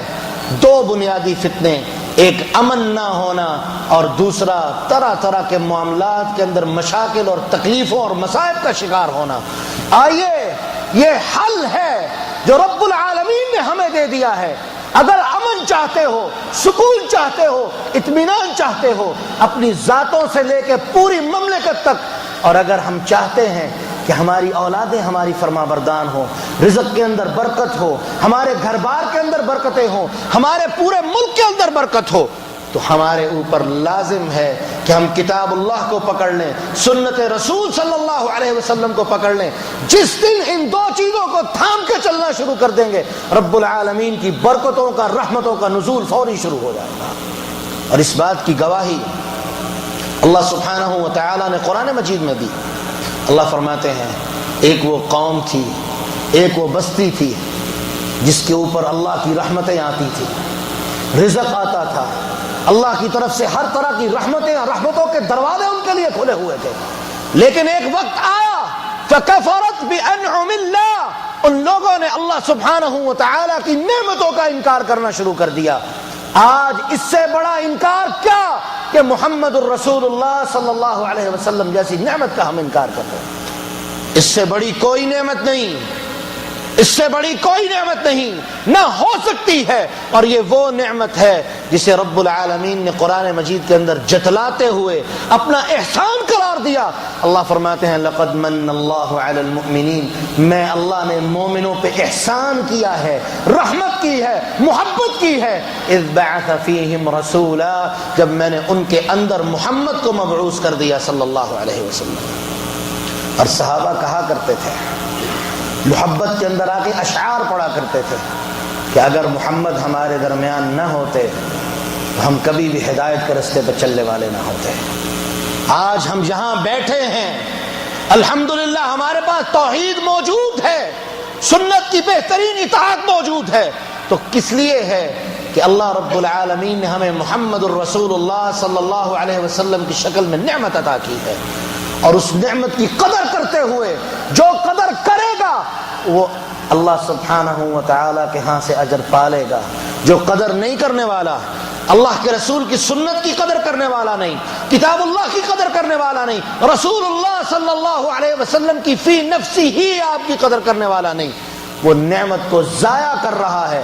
اور جو قوم اللہ کی نعمت کو ضائع کرنا شروع کر دے، رب العالمین قرآن مجید میں اعلان فرما رہے ہیں فکفرت بانعم اللہ، اس قوم نے بھی اللہ کی نعمتوں کا انکار کیا. تو ہم نے کیا کیا؟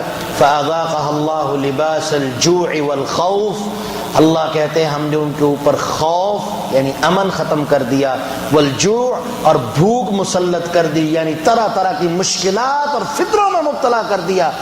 کس وجہ سے؟ بما كانوا يصنعون، اس کام کی وجہ سے جو انہوں نے میری نعمت کا انکار کیا تھا. آئیے ہماری دعوت ہے، ہماری دعوت ہے، اہل السنہ والجماعہ کی یہ دعوت ہے. اگر کامیابی چاہتے ہو، دنیا کے اندر کامیاب ہونا چاہتے ہو، آخرت کے اندر کامیاب ہونا چاہتے ہو، اطیعوا اللہ واطیعوا الرسول لعلکم تفلحون، اللہ کی اطاعت کرو، محمد الرسول اللہ صلی اللہ علیہ وسلم کی اطاعت کرو، تم کامیاب ہو جاؤ گے. اور جو آیا مبارکہ میں نے آپ کے سامنے تلاوت کی، اللہ فرماتے ہیں اتبعوا ما انزل الیکم من ربکم، لوگو اس چیز کی پیروی کرو جو رب العالمین نے تمہارے اوپر نازل کی ہے. اور کیا نازل کیا ہے؟ میں نے شروع میں یہ نقطہ آپ کو سمجھا دیا، وحی جلی وحی خفی. قرآن ظاہراً نازل کیا اور وحی رسول اللہ صلی اللہ علیہ وسلم کے قلب اطہر پہ القاء کر کے ایک مفہوم سمجھا دیا گیا. آپ دنیا تک اس امانت کو منتقل کرتے چلے گئے. اور نتیجہ اللہ فرماتے ہیں اتبعوا ما انزل الیکم من ربکم، اس چیز کی پیروی کرو جو تمہارے رب نے تمہارے اوپر نازل کی ہے. ولا تتبعوا من دونه اولیاء، اس رستے کے علاوہ، اس چیز کے علاوہ کسی دوسرے کو اپنا دوست بنا کے اس کے رستے کی پیروی کرنے کی کوشش نہ کرنا. اور اللہ کے رسول صلی اللہ علیہ وسلم فرمایا کرتے تھے کہ کتنی دوستیاں ایسی ہیں، کتنی رفاقتیں ایسی ہیں جو کل قیامت کے دن تکلیف کا اور تباہی کا سبب بنا دی جائیں گی. اور انسان حسرت کرتے ہوئے کہے گا یا لیتنی اتخذت یا لیتنی لم یا لیت یا لیت یا لیتنی لم اتخذ فلانا خلیلا، کاش کہ میں نے کسی فلاں کو اپنا دوست نہ بنایا ہوتا۔ دوستیاں رکھنی ہے، اپنی محبت کرنی ہے تو اس ذات سے کریں جو اللہ سے محبت کرنے والا ہے، جو رسول اللہ سے محبت کرنے والا ہے، رسول اللہ کی سنت سے محبت کرنے والا ہے، کیونکہ اللہ کے رسول دعا کیا کرتے تھے، اللہم انی اسألک حبک، اللہ میں تجھ سے تیری محبت کا سوال کرتا ہوں، وحب من یحبک، اور اس شخص کی محبت کا سوال کرتا ہوں جو تجھ سے محبت کرتا ہے۔ یہ دعا کیا کریں، کوئی ایسا رستہ نہ چنیں، کوئی ایسا دوست نہ بنائیں، کسی ایسے دوست کو اپنا، کسی ایسے شخص کو اپنا دوست مت منتخب کریں جو کل قیامت کے دن تباہی اور ہلاکت کا سبب بن جائے۔ دوست وہ بنائیں جو کامیابی کا ذریعہ بنے، دوست اسے چنیں جو کامیابی کے لیے ہماری رہنمائی کا سبب بنے۔ اور صحابہ کرام رضوان اللہ علیہم مجمعین فخر سے کہا کرتے تھے، ابو الدرداء تو اکثر یہ بات کہتے تھے، اوصانی خلیلی، مجھے میرے دوست نے وصیت کی، اور وہ دوست کون تھے؟ وہ محمد الرسول اللہ صلی اللہ علیہ وسلم تھے۔ یہ دوستیاں، اور اللہ نے قرآن مجید میں اس آیت کے اندر واضح فرما دیا، وَلَا تَتَّخِذُوا مِن دُونِهِ أَوْلِيَاءَ، رب العالمین کے ان واضح کرتا رستوں کے علاوہ کسی دوسرے کا رستہ دوستی کی شکل میں یا کسی اور شکل میں قطعاً اسے منتخب نہ کرنا۔ قلیلا ما تذکرون، اور بہت کم لوگ ایسے ہیں جو ان باتوں کو سمجھنے والے ہیں۔ اسی بات پہ میں اپنا اختتام کرتے ہوئے دعا کرنا چاہوں گا کہ اے اللہ ہم سب کو توحید کی سمجھ عطا فرما، اے اللہ ہمیں سنت طیبہ کی سمجھ عطا فرما۔ اور اقبال نے بڑی ہی خوبصورت بات کہی ہے، نہ سمجھو گے تو مٹ جاؤ گے اے ہندوستان والوں، داستان تک نہ ہوگی تمہاری داستانوں میں۔ وآخر دعوانا ان الحمد للہ رب العالمین۔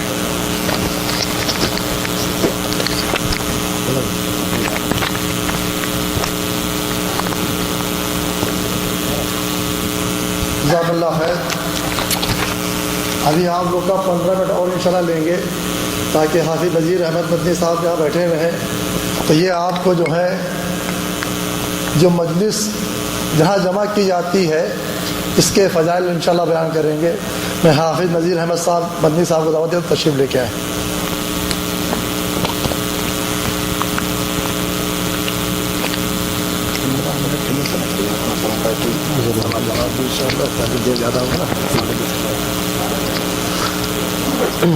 السلام علیکم ورحمۃ اللہ۔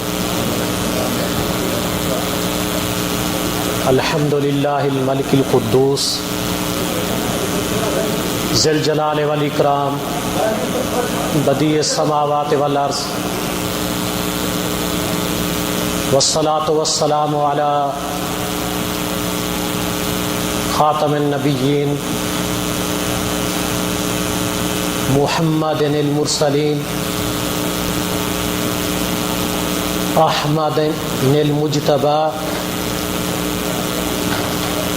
وعلی آلہ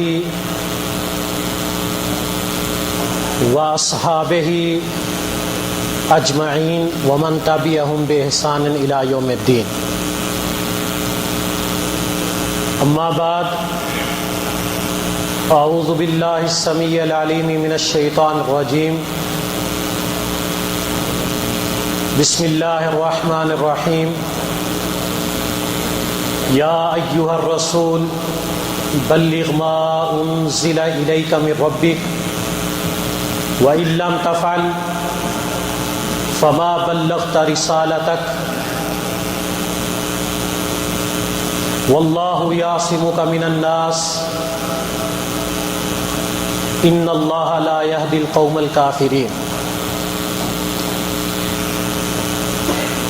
وقال النبي صلى الله عليه وسلم بلغوا عني ولو آية۔ معزز سامعین، کافی عرصے بعد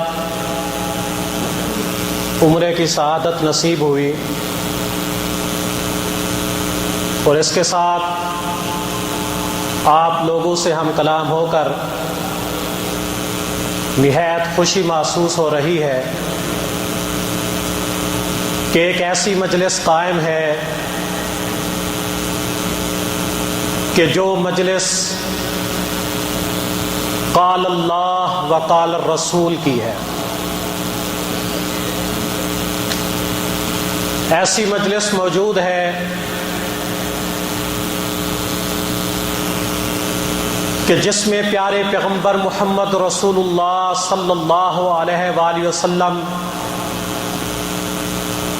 بیٹھ گئے تھے کہ انما بعثت معلما، کہ مجھے معلم بنا کر بھیجا گیا ہے. کچھ بیٹھے صحابہ میں ذکر کر رہے تھے، کچھ بیٹھے ایک دوسرے کو دین کی باتیں سکھا رہے تھے. یہ وہ مجلس ہے کہ جس کے بارے میں آقا دو جہاں خاتم الانبیاء نبی رحمت اپنی زبان نبوت سے یہ ارشاد فرماتے ہیں کہ غشیتہم الرحمہ وحفتہم الملائکہ، کہ ایسی مجالس کو، محافل کو اللہ کی رحمت ڈھانپ لیتی ہے، اللہ تبارک و تعالی کے فرشتے گھیر لیتے ہیں.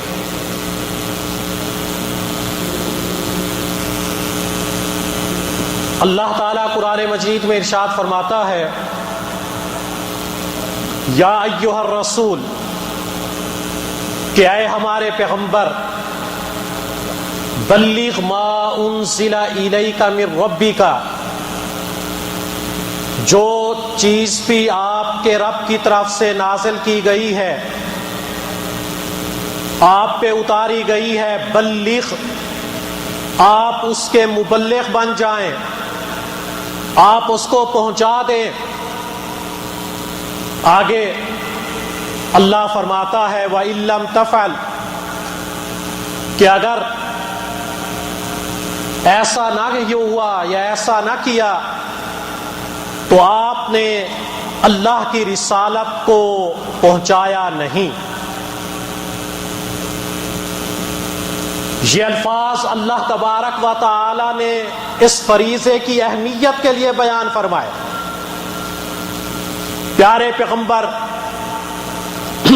محمد رسول اللہ صلی اللہ علیہ وسلم نے دین کو پہنچایا، وہ دین کے جو دین کامل ہے کہ الیوم اکملت لکم دینکم واتممت علیکم نعمتی ورضیت لکم الاسلام دینا. حجۃ الوداع میں پیارے پیغمبر نے آسمان کی طرف اشارہ کر کے اپنی انگلی مبارک اٹھا کے فرمایا کہ حل بلغت. پوچھ رہے تھے صحابہ کرام سے، حجاج سے، کہ بتاؤ تمہیں تمہارا دین پہنچا دیا، تمہیں اللہ کی بات پہنچا دی؟ تو انہوں نے کہا نعم ادیتا ونصحتا، آپ نے حق ادا کر دیا، آپ نے نصیحت کر دی. اس کے بعد آسمان کی طرف پیارے پیغمبر اشارہ فرماتے ہیں کہ اللہم اشہد، اللہم اشہد، کہ اللہ تو گواہ ہو جا، اے اللہ تو گواہ ہو جا کہ میں نے پہنچا دیا. تو عزیز بھائیوں، بزرگوں، دوستوں، عزیزوں، اسی دعوت کے لیے کہ یہ دعوت پہنچائی جائے، یہ پیغام پہنچایا جائے اللہ کے قرآن کا، محمد مصطفیٰ صلی اللہ علیہ وسلم کے فرمان کا. اسی لیے یہ درس و تدریس، یہ تبلیغ اور یہ حلقات، یہ مجالس، ان کو قائم کیا جاتا ہے. کوئی اس میں ذاتی مقصد نہیں ہوتا، کوئی اس میں گروہ بندی نہیں ہوتی، مقصد اخلاص ہوتا ہے. اور اگر کوئی اپنے ذاتی مقاصد حاصل کرتا ہے تو پھر اس کا جو ثواب ہے یہ سارا کا سارا رہ گا چلا جاتا ہے. تو میرے بھائیوں، اللہ کے رسول صلی اللہ علیہ وسلم نے فرمایا فَلْيُبَلِّغْ الشَّاهِدَ الْغَائِبَ، کہ جو حاضر ہے وہ غائب کو بات پہنچا دے۔ پھر پیارے پیغمبر دعا فرماتے ہیں کہ نظر اللہ امرأً سمع مقالتی فوعاها وأداها كما سمعها، کہ اللہ تبارک و تعالی اس شخص کے چہرے کو تر و تازہ رکھے کہ جس نے میری بات کو سنا، اسے یاد کیا، پھر اس کے بعد اس کو آگے پہنچا دیا۔ پھر پیارے پیغمبر فرماتے ہیں فَرُبَّ مُبَلَّغٍ أَوْ آمٍ سَامٍ، بعض ایسے لوگ کہ جن کو بات پہنچائی جاتی ہے وہ سامع سے، بات کو سننے والے سے بھی زیادہ یاد رکھنے والے ہوتے ہیں۔ تو لہذا میرے بھائیوں، یہ فریضہ ہے علماء کا سب سے پہلے کہ جو انبیاء علیہم السلام کے وارث ہیں، کیونکہ انبیاء کی وراثت درہم و دینار نہیں، بعض گروہ باغ فدق کے واقعات کو کئی دوسری باتیں پیش کر کے پیارے پیغمبر کی وراثت کی باتیں کرتے ہیں۔ اللہ کے رسول صلی اللہ علیہ وآلہ وسلم نے فرمایا کہ نحن معاشر الانبیاء، کہ ہم جو انبیاء کی جماعت ہیں، ہماری وراثت درہم دینار نہیں، انما ورثوا العلم، انبیاء علیہم السلام کی وراثت وہ علم ہے، وہ تعلیم ہے، وہ تعلم ہے، وہ قال اللہ وقال الرسول ہے کہ اللہ کا کیا فرمان ہے اور پیغمبر علیہ الصلاۃ والسلام کا کیا فرمان ہے۔ پھر ان مجالس سے ہمیں پتہ چلتا ہے کہ حق کیا ہے، باطل کیا ہے، توحید کیا ہے، شرک کیا ہے۔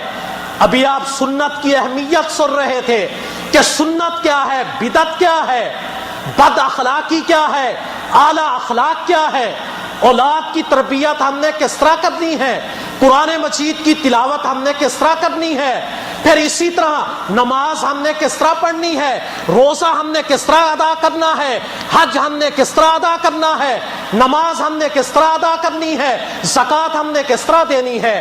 انہی مجالس سے پتہ چلتا ہے، قرآن مجید کے سننے سے پتہ چلتا ہے، پیارے پیغمبر محمد رسول اللہ صلی اللہ علیہ وسلم کے فرمان کے سننے سے ہمیں پتہ چلتا ہے۔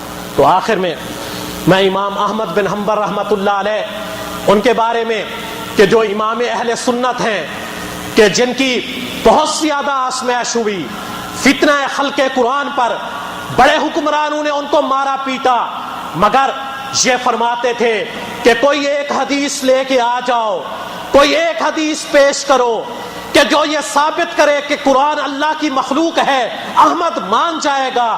مگر بڑے بڑے درباری موجود تھے مگر کوئی بھی ایک حدیث پیش نہ کر سکا۔ امام احمد ابن حنبل رحمۃ اللہ علیہ کے درس حدیث پر پابندی لگ جاتی ہے کہ آپ درس حدیث نہیں دے سکتے۔ امام بقی بڑا سفر کر کے آتے ہیں، عراق میں جب پہنچتے ہیں پتہ چلتا ہے کہ حضرت الامام کے درس پہ پابندی لگی ہوئی ہے، حکومت وقت نے پابندی لگا دی ہے کہ جو اس وقت کے معتزلہ اہل بدعت تھے کہ جو ان کے حواری بن چکے تھے، تو لہذا اب سوچتے ہیں کہ کیا کروں۔ آتے ہیں امام رحمہ اللہ کے پاس، ان کی خدمت میں وہ حاضر ہوتے ہیں اور وہ جواب دیتے ہیں کہ میں تو حدیث کا درس نہیں دے سکتا۔ تو وہ یہ عرض کرتے ہیں کہ اے امام آپ راضی ہو جائیں پڑھانے کے لیے، طریقہ میں اختیار کر لیتا ہوں۔ کیا طریقہ اختیار کیا؟ پیارے پیغمبر کی حدیث کے لینے کا یہ طریقہ اختیار کیا کہ میں فقیرانہ لباس پہن لیتا ہوں، میں بغداد کی گلیوں میں صدا لگایا کروں گا، لوگوں سے خیرات لیا کروں گا، جب میں آپ کے دروازے پہ آؤں تو آپ مجھے آ کر پیارے پیغمبر محمد رسول اللہ صلی اللہ علیہ وسلم کی ایک حدیث بیان کر دیجئے گا۔ اسی طرح کافی عرصہ امام احمد بن حنبل رحمۃ اللہ علیہ سے درس حدیث لیتے رہتے ہیں۔ تو میرے بھائیوں، یہ مجالس بڑی عظیم مجالس ہیں۔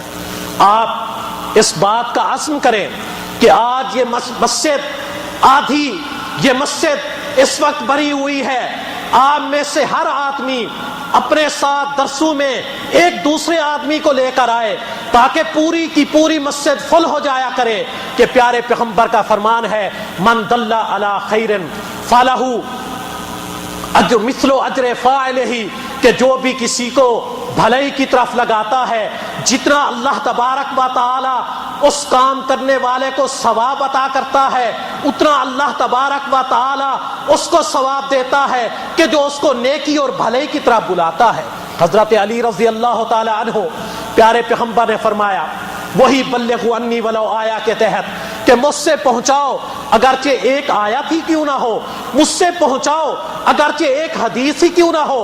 فرمایا کہ اے علی اگر آپ کی تبلیغ کی وجہ سے، آپ کی رہنمائی کی وجہ سے اللہ تبارک و تعالی ایک آدمی کو بھی ہدایت سے سرفراز فرما دیتا ہے، خیر لک من حمر النعم، اس وقت سرخ رنگ کے اونٹ عرب میں بڑے مشہور اور بڑے قیمتی تھے، فرمایا کہ ان سرخ اونٹوں سے بھی زیادہ بہتر ہے۔ تو میرے بھائیوں، یہ مجالس یہ دین کی مجالس ہیں، یہ مجالس یہ قال اللہ قال رسول کی مجالس ہیں، یہ مجالس اس حق کو ادا کرنے کی مجالس ہیں۔ تو دعا ہے کہ اللہ تبارک و تعالی ہمیں دین کو سمجھنے کی اور اس پر عمل کرنے کی توفیق عطا فرمائے۔ وآخر دعوانا ان الحمد للہ رب العالمین۔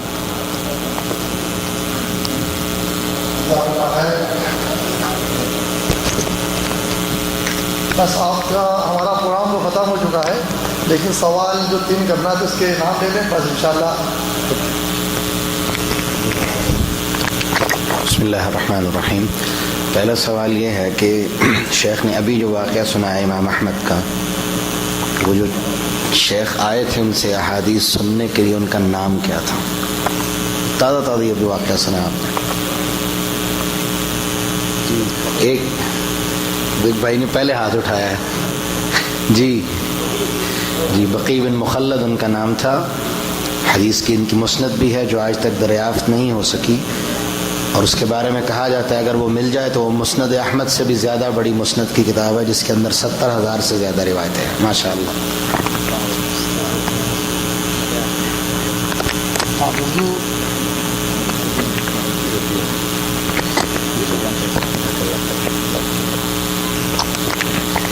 اس سے سوال یہ ہے کہ میں نے جو واقعہ سنایا تھا اس کے اندر جو راوی تھے وہ اس واقعہ جن کے متعلق وہ واقعہ تھا وہ ان کے بیٹے تھے، تو جن کا وہ واقعہ تھا ان کا نام کیا تھا؟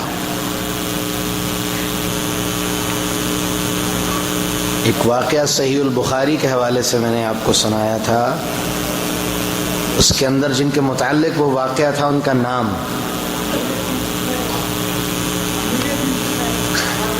عمر بن نفیل۔ انہوں نے پہلے بتا دیا، نطق غلط ہو گیا، آ جائے عمر بن نفیل، اور اس کے راوی جو ہیں ان کے بیٹے ہیں زید بن عمر بن نفیل۔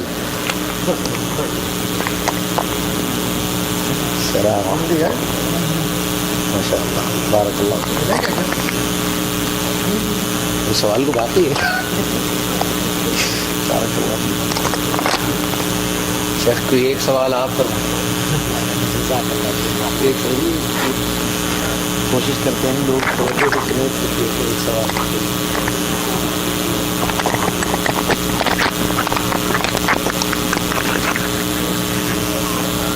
ہاں جی، کوئی شخص اس لفظ کا اگر مفہوم بتا دے، اہل سنت والجماعت، آپ نے یہ لفظ تو سنا ہے اہل سنت والجماعت، اس کا کوئی مفہوم بتائیں۔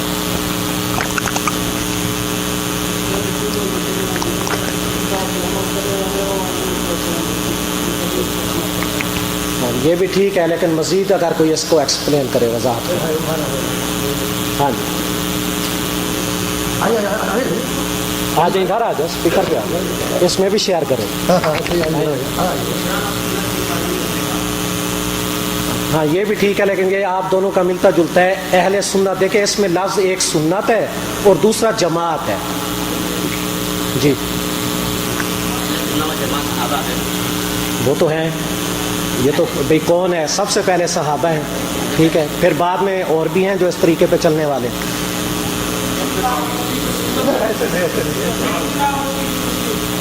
ہاں یہ بھی آپ، جی ٹھیک ہے پیچھے بتائیں.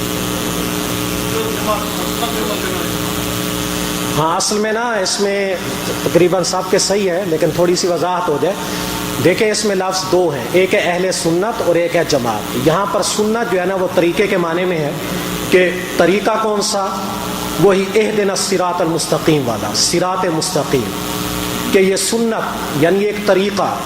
کون سا طریقہ؟ وہی پیارے پیغمبر کا طریقہ. اب اس کے مقابلے میں جو اس طریقے سے ہٹے گا, چاہے کوئی خارجی ہے چاہے کوئی کسی اور مذہب کا ہے, جو اس طریقے سے ہٹے گا وہ پھر اہل بدعت میں آتا جائے گا. اور اس کے بعد کہ والجماعہ, یعنی یہ لوگ جماعت ہیں, یہ لوگ کوئی فرقہ نہیں ہے بلکہ یہ ایک تحریک ہے اور ایک جماعت ہے, ایک بہت بڑی جماعت ہے.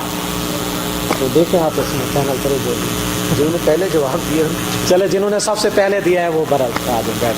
اچھا آپ اردو آپ میں جو کوئی ہندی جانتا ہوں